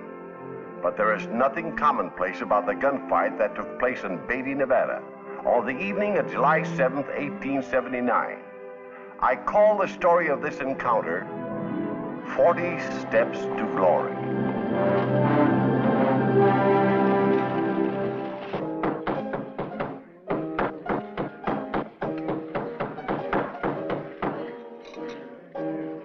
She really looked like this, boss. Wait till the stage comes in, you'll see. How did you ever get her to come here, boss? She comes expensive, I'll tell you that. She's really something. Look at them legs. Get your dirty hands off that poster. And that goes for her, too, when she gets here, you hear me? That goes for all of you. Sure, boss. When I stake a claim, I don't stand for any claim jumpers. Hey, boss. There's a stranger outside you'd better talk to. What about? About giving you some competition across the street.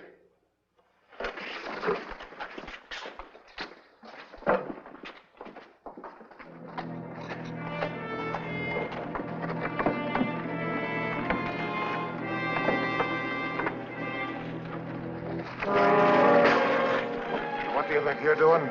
Opening a saloon? Not in this town. Who says I ain't? There's only room for one saloon here. And you run it. That's the first smart thing you've said. I've already paid a month's rent on that store, and it's going to take a lot more than just saying to keep me from opening up.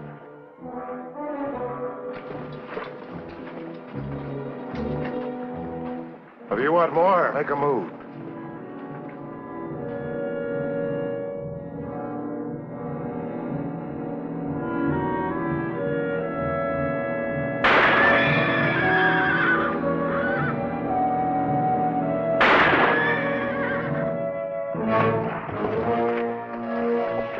Get him on a wire. wagon and get out of town. I don't want the street letter when the stage gets in. Yes, sir.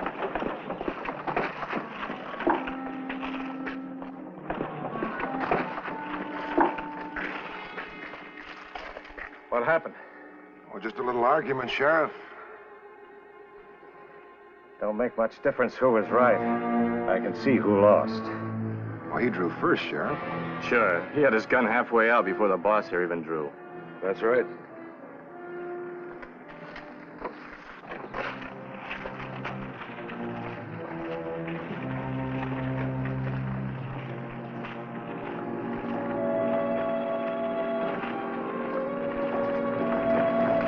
Was it like he said?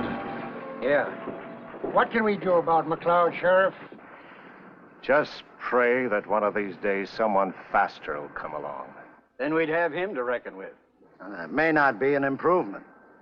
At least it'd be a change.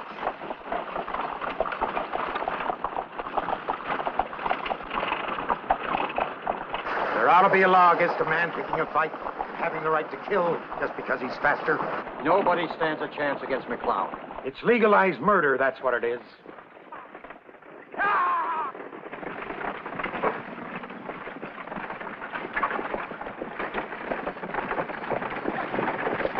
Stage is coming, boss.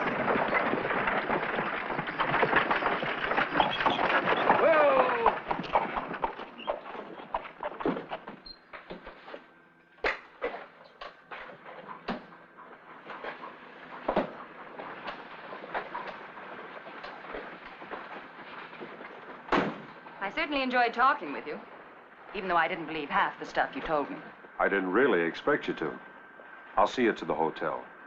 Maybe I'll be a little more convincing over lunch. I wouldn't mind your trying.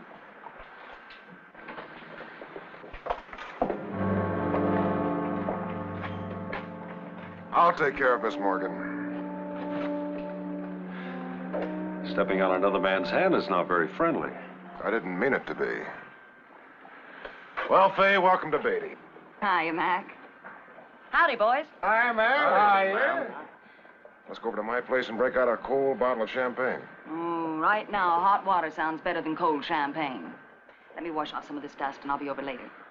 Those 2 trunks up there are mine. Will you take care of them? Sure. All right, boys, take them down.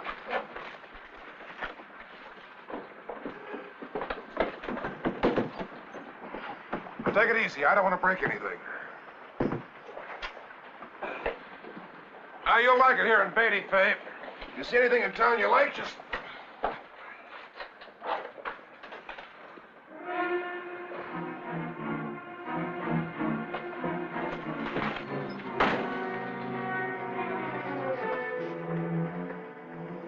There's no need to register. You're not staying that long. You're leaving town this afternoon on the 5 o'clock stage. Do folks around here always do what you say? I'd suggest you ask them. Well, I'm really not that interested. Well, you'd better be. Because when I tell people to leave town, they leave one way or another.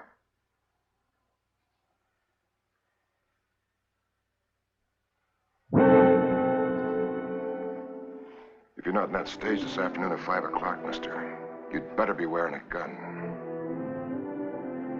I'll see you over at my place, Fay. Mister, as much as I'd like to have your business, I'm advising you to be on that stage like he says. Unless you're fast with a gun, and I mean lightning fast.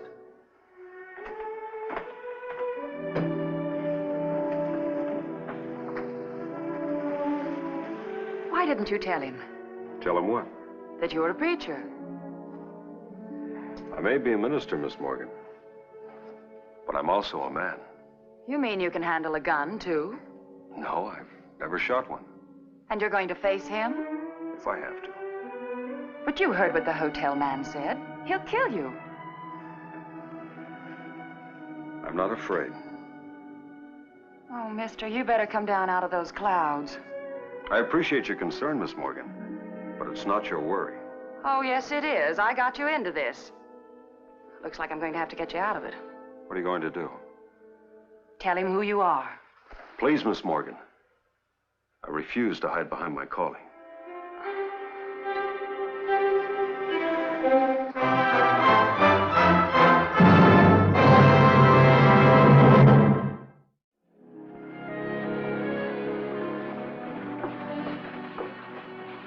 Hiya, Sheriff.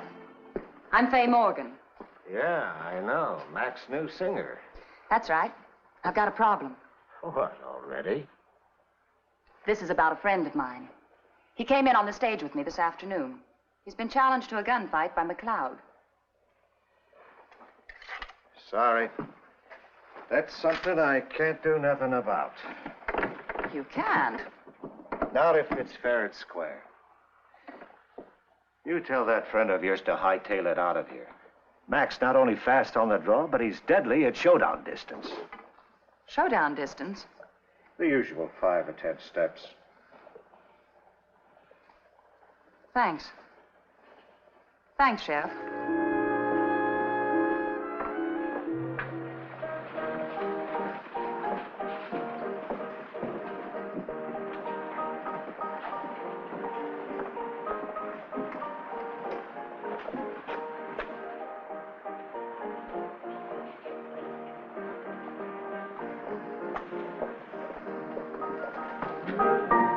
Here she comes, boss.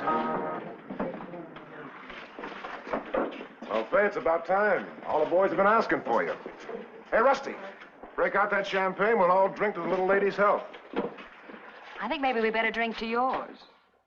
You sound like you have something on your mind. I have. You. Looks like you picked the wrong man to fight that gun duel with. Do you know who that fellow really is?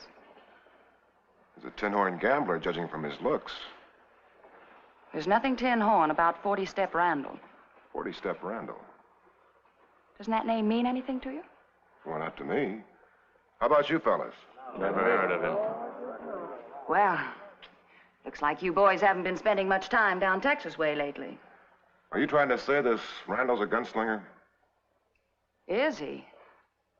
He can knock the eye out of a one-eyed jack from 40 steps. That's how he got his name. 40 steps? That's 120 feet. That's real shooting with a 6-gun. I want a rifle at that distance. Call it off, Mac. There's no percentage in trading bullets with a gun like him. Well, I've never backed down from a gunfight yet. I'm not asking you to back down. I think I can talk Randall out of it if you'll just say the word. You can take him, boss. Sure you can. Sure you can. The word is no. Oh, but Mac, I said please. no. 40 steps or 400 steps. That gunslinger gets in the 5 o'clock stage. Come on, Rusty, open up that champagne. Go, boys, drink up.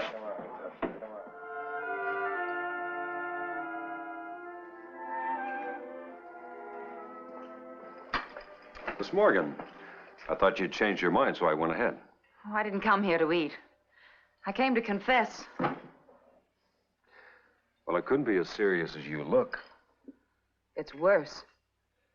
If there was ever any chance of McLeod forgetting about you at 5 o'clock, I sure took care of it. Why? What'd you do? Well, I thought if I could make him scared of you, really scared, I could get him to call off the gunfight. So I made you out to be the best shot in Texas. I told him you were known as 40-Step Randall, because you could knock the eye out of a one-eyed jack at 40 steps. Well, it would have worked if his men just hadn't egged him on. Why are you doing all this for me? I don't know. Guess maybe it was because I skipped Sunday school when I was a kid. Trying to make up for it now. Well, thanks for trying, but I really don't think you made things worse. I'm going to say it just once more. Mr. Randall, please get out of town. I can. Look, a minister's mission in life is to help people, isn't it? That's right. Well, you're not going to be much help to anybody, lying out there in the middle of the street with a bullet in you. I guess I have been thinking of myself instead of my work. I'll get a rig from the stable. Have it in back of the hotel in a half hour. I'll drive you to the next town. There he is. Mr. Randall, shake hands with Mr. Connell, our mayor. My pleasure, Mr. Randall. Thank you. Ed Scott runs the bank. How do you do? Nerve Stone, he owns the Emporium. How do you do? How do you do, sir? Gentlemen, Miss Morgan. How do you do, Miss Morgan? Hello. Mr. Randall, you have no idea what your presence means to us. For years, we've been hoping for somebody just like you to come along. You're the answer to our prayers, Mr. Randall. This town's gotten so a decent man walks the streets at the risk of his life. But things will be all right again after 5 o'clock. They certainly will be. With McLeod out of the way, we can have a decent, God-fearing community. McLeod rules the town, huh? Well, you want to know how much power a fast gun has? Oh, gentlemen, I think it's about time that you all knew that... Please, Miss Morgan. Let me speak for myself.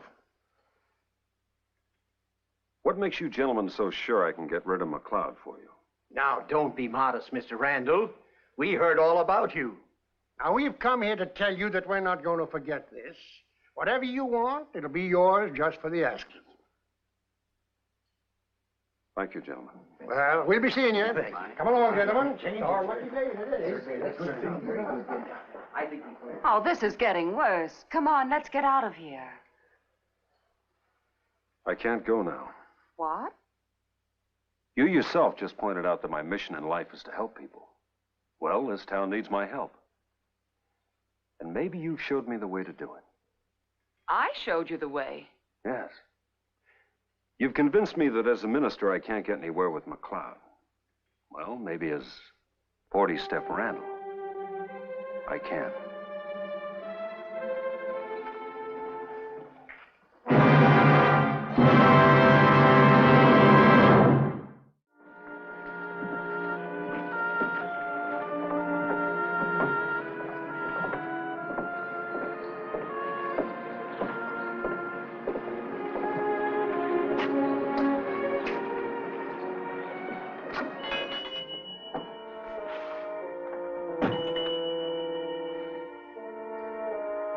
Yes, sir. Interested in property or a funeral? A funeral. Oh, modest or handsome? First class. Child or grown-up? Oh, grown-up. He's about my size.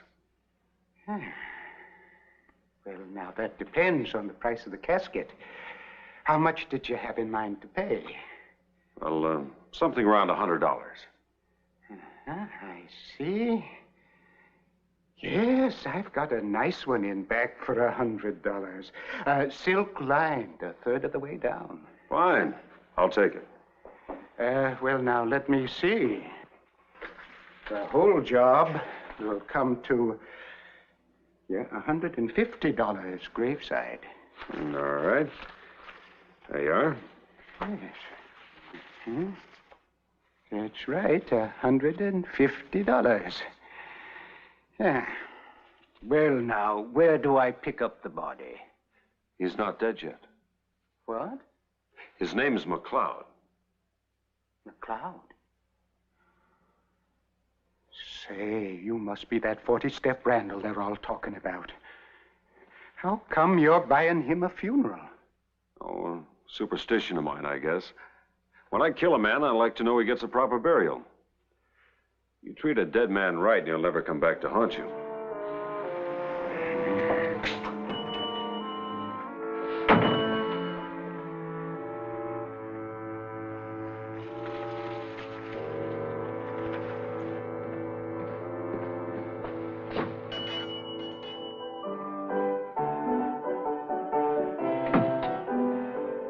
Mr. McLeod!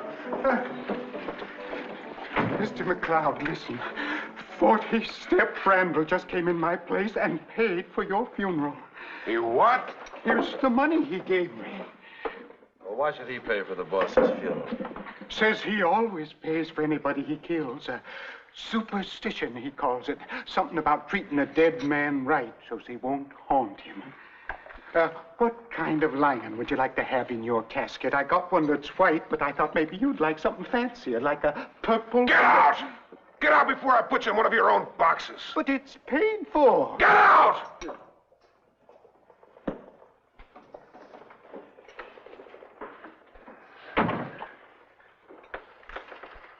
What do you make of it, boss? Shut up and deal. Go back to your drinks.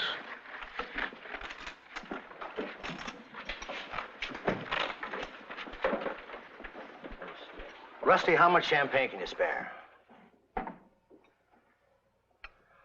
How much champagne can we let them have, boss? All we got's 20 bottles left. Well, what's going on, Johnson?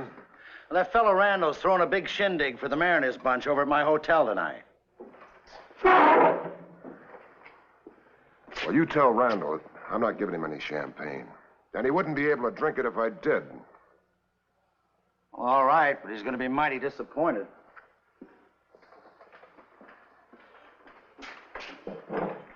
Give me a glass. I don't blame you for being upset, boss. I'd be worried, too. Who said I was worried? Well, that fellow Randall seems awful sure of himself. Yeah? Well, I'm just as sure of myself. I don't know, boss. Did you ever try shooting at 40 steps, 120 feet? Never had to. Well, supposing you had to.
Boss, the stage is ready to go, but he ain't on it.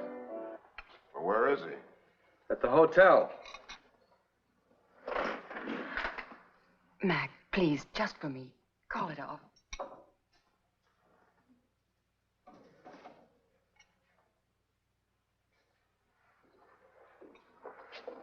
Do you have any idea what would happen to me if I did?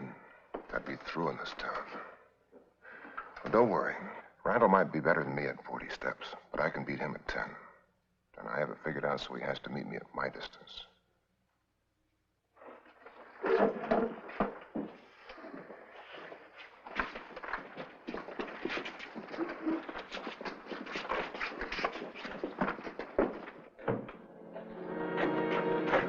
Randall! Randall, either come out and get on that stage or come out shooting.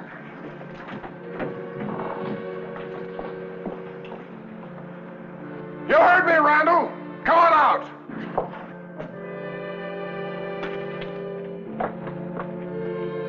Randall! Randall, come on out. I'm already out.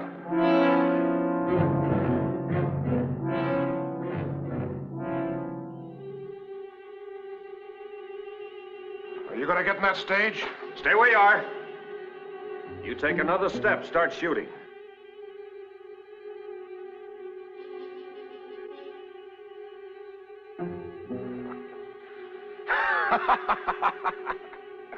Randall, you've sure got guts. You're my kind of man. I'd like to shake hands with you. Never mind. Relax. I'm not sore anymore. Hold it. You said for me to get on the stage. Now I say you get on it. Me? You're joking. Get on that stage, or go for your gun.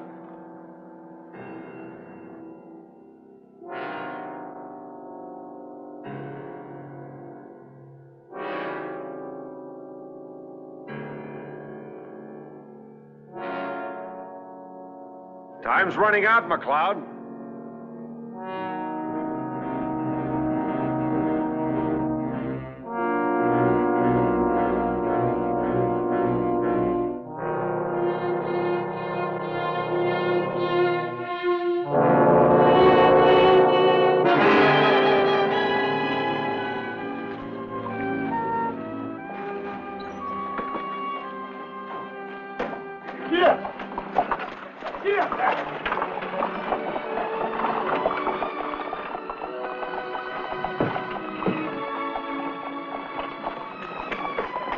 Would I have to go through that again?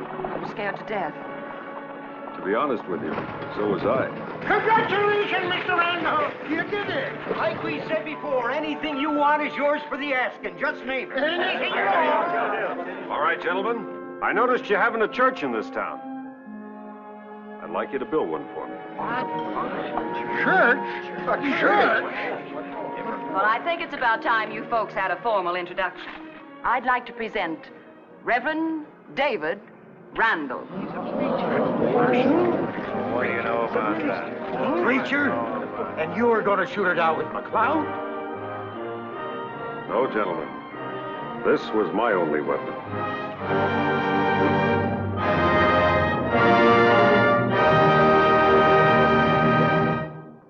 The Reverend David Randall got his church, a token of gratitude from the citizens, and a monument, you might say, to the memory of 40 Step Randall.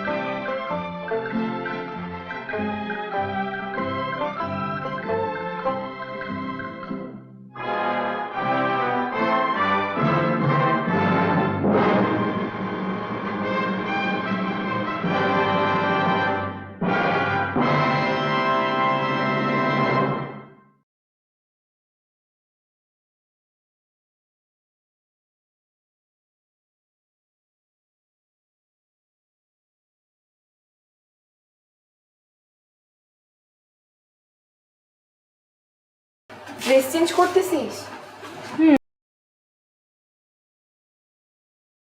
আমার সুবিধার লোক মনে হইতেছে না। কি কইতেছেন আপনি? কি কইতেছেন? গায়ে হাত দিছেন কেন? গায়ে দিও মানে এ বড় গায়ে দিলে কি করবে? একদম গায়ে করতেছেন। তুই গায়ে দিলে তুই আমি আজকে শেষ কর। তুই টাকা দে, আমার টাকা দে। ওরে আজকে বই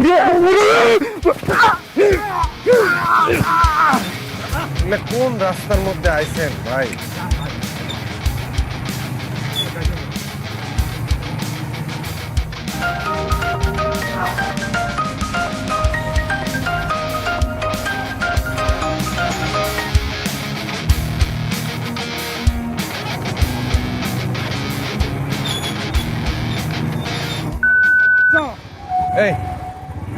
এই আপনি কারে করছেন? হ্যাঁ, আরে ভাই আপনারে কই নাই।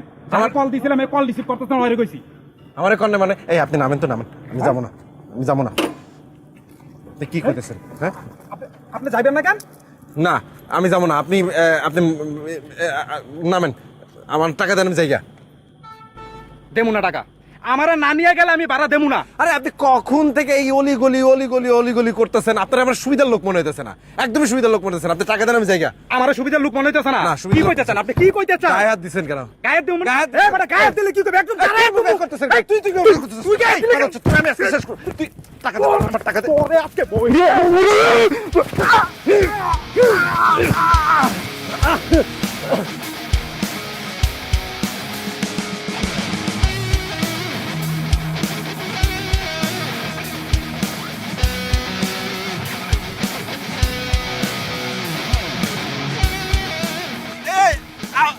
মোটরসাইকেল করে নিয়ে যেতেছেন ভাই? এটা আমার মালিকের মোটরসাইকেল ভাই। ভাই মোটরসাইকেল নিয়ে যান না।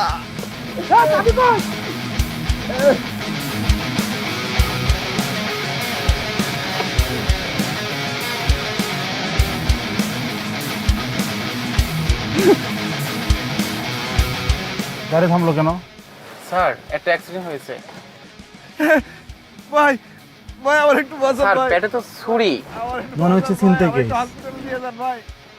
স্যার হসপিটালে নিয়ে যাব? আরে পাগল হইছো, এত রাতে থানা পুলিশের ঝামেলা কে যাবে? চালাও গাড়ি। স্যার কি অবস্থা, মনে হয় না বাবু। ভাই যাই না ভাই। ও ভাই আমার একটু hospital.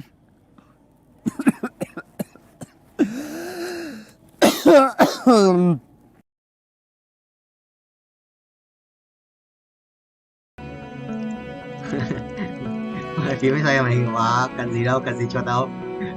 Về phim mới xoay được màn hình mà, nó chỉ cần xoay góc màn hình thôi. Mà vừa di chuyển vừa xoay góc màn hình nhá, gì sẽ một công đôi việc.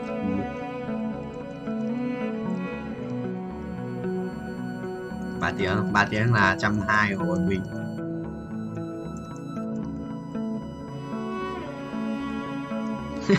Nổi không? Nổi. Nổi.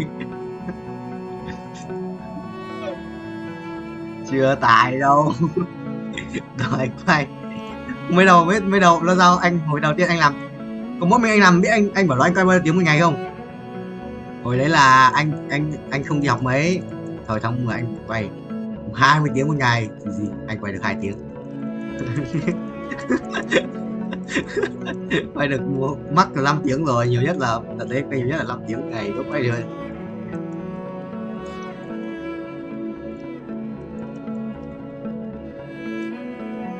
Hai trận à? Được cái nhỉ? Đẹp quỷ đấy. Được.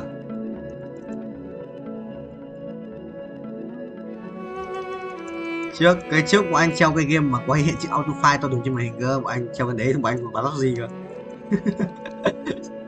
Sao bây giờ nó không bảo gì, sao bây giờ nó bắt đầu rửa trứng ấy, tôi hiểu.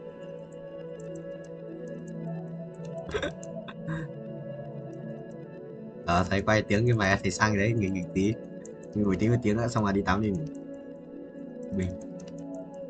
Chết rồi, Dương này thôi kéo số của ta này, tí đã ta đứng lại tao lấy.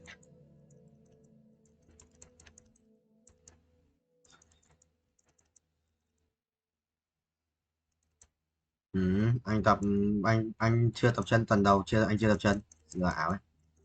Anh tập lại bài kiểu tập lại cho quen máy của vai tay ấy, lưng ấy. Chưa làm sao chưa quen, chưa tập lấy cái chân béo như lợn, chân toàn mỡ mà chôn đấy, chân toàn mỡ. Cái thằng Hiếu Khôi nó cứ tập mỗi bài một tí ấy. Thì khó chịu vãi.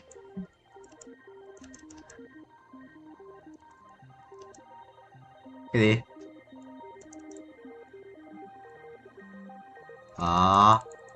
Chưa chôn mà. Này Hiếu. Này Hiếu chôn đúng không? Này thôi không, này tí bèo à?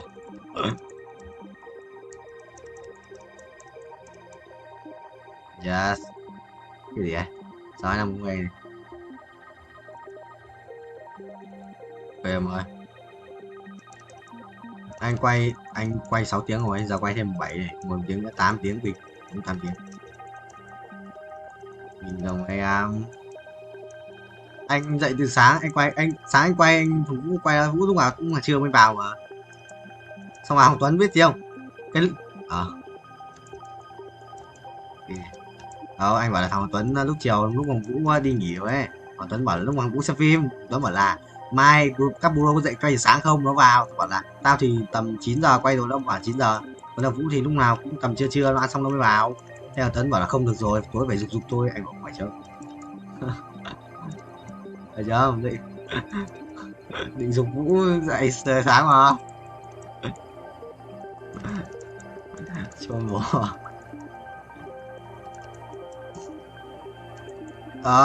Khác mà, mới đầu là chỉ có 50 tiếng, tháng này đâu, tháng sau anh nhận lương xong anh mới làm tiếp cơ. Yên nó dục 50 tiếng nữa trước ngày 15, trước ngày nhận lương luôn. Xong không phải trước ngày 15 luôn Vũ ơi. Trước tuần sau là đấy, là từng đấy, không phải là trước ngày 15 nó vì đấy. Nó nói thêm với mình thôi. Nhưng bảo là tuần sau, đến tuần sau là phải từng đấy. là cần có trong đấy nhỉ? Không phải. Lớp mà. Đó, thằng Cương còn làm được 10 tiếng, 11 tiếng 400.000 kìa.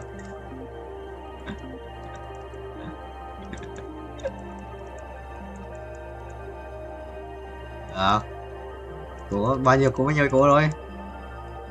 Yes. Vũ còn bao nhiêu? 30 à? Vũ còn 30 hả Vũ? Ok thầy ơi. Anh không gây bao nhiêu. Bởi mai chủ nhật, mai thực sự một ngày quay ác quỷ ấy.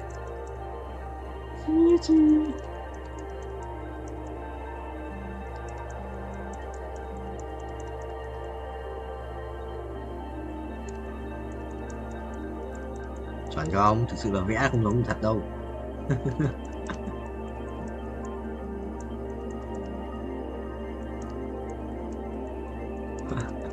Ồ, anh mà đi anh cũng thế Vũ, anh mang ngay đồ ăn ở nhà đi. Đéo thì đấy ăn đéo. Sau đấy tao ăn rồi, trước đến đấy nhà tao đi ăn này, đéo có gì lẩu hải sản nó nhạt. Đéo quen vị nhà lắm. Mà anh nhà anh cũng ông già anh còn dẫn anh vào trong chợ ăn cơm như cơm sinh viên cơ, nếu mày hiểu. Ông già anh còn dẫn anh vào chợ đấy ăn cơm như cơm sinh viên cơ. Đúng quen vị mà. Về đi tính sau. Xong rồi có một nhà nhá, 2 nhà bán cơm như thế giống nhau ở cạnh nhau luôn, một nhà.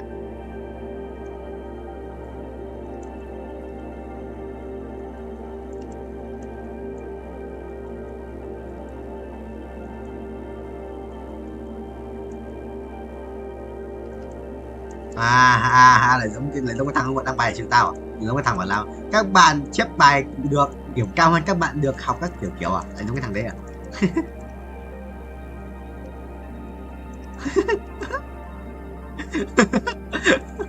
Quỷ đang chịu nào.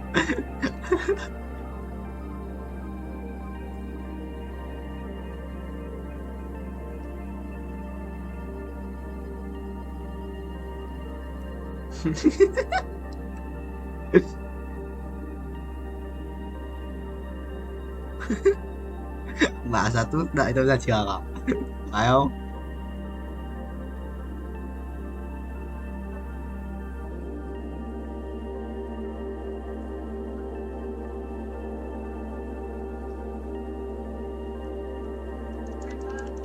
Mày phải học giỏi những người dùng phao chứ hả cái thằng ngu. Mày phải học giỏi cái thằng không dùng phao chứ, cái thằng ngu này. Mấy thằng dùng phao chắc gì điểm cao. Mày phải học, phải hơn chúng nó chứ. Chắc cái đấy đồ bóng cay đéo rồi, cái bọn đấy lại đéo rồi. Chưa thằng bóng cay lên đăng bài bức xúc, mình thích bức xúc không? Bức xúc phải cút rồi. Vũ comment cho tao là bức xúc thì cút sang trường khác học. Bảo đấy.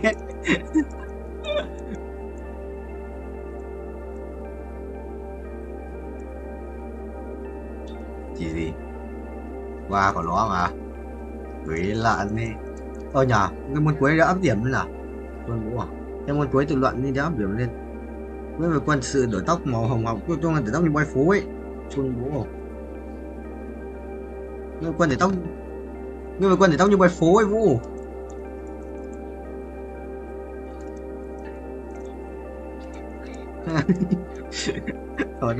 Chuẩn không? Xe pháp loại cương nó ghi của tao ép ở đây ở trong khi tao thi lại xe rồi. Cái gì ép tao? Thành với khách hàng nhau áp à? Quản trị marketing B.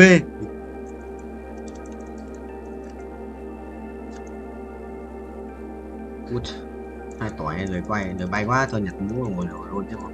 Lời bay quá. Làm chi? Mày làm gì? Nếu mà tầm 15 ngày 15 á, ngày 15 mà là thứ 2 à? Không được rồi. Thứ 3 anh đi học. Quả đấy em mà về vào thứ 6 thì anh có 3 ngày để về thì còn về được bên trên luôn đấy. Thứ 6 trong cái tuần đấy, hoặc là thứ 6 trước Giáo trước tuần đấy về 12. Nhưng mà mình phải quay viết mày em. Mình phải quay viết mày à. Đều không biết. Đều không biết. Được em. Mình cho anh không? Yeah. Sang ấy cho cháu xin với.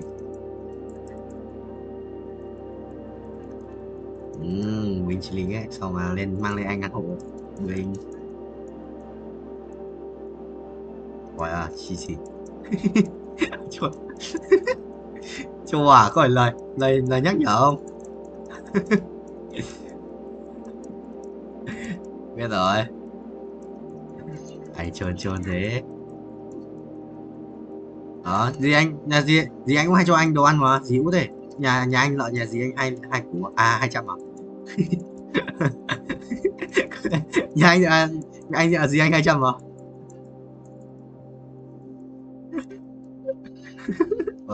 Vâng cứ là sự gì cũng biết được độ khó mà.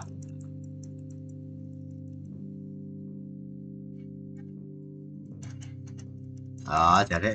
Không phải là hên mà là chắc chắn.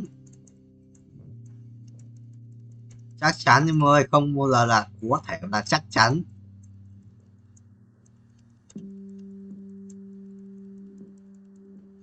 Được không bà ơi? Mà cái machine là như nào?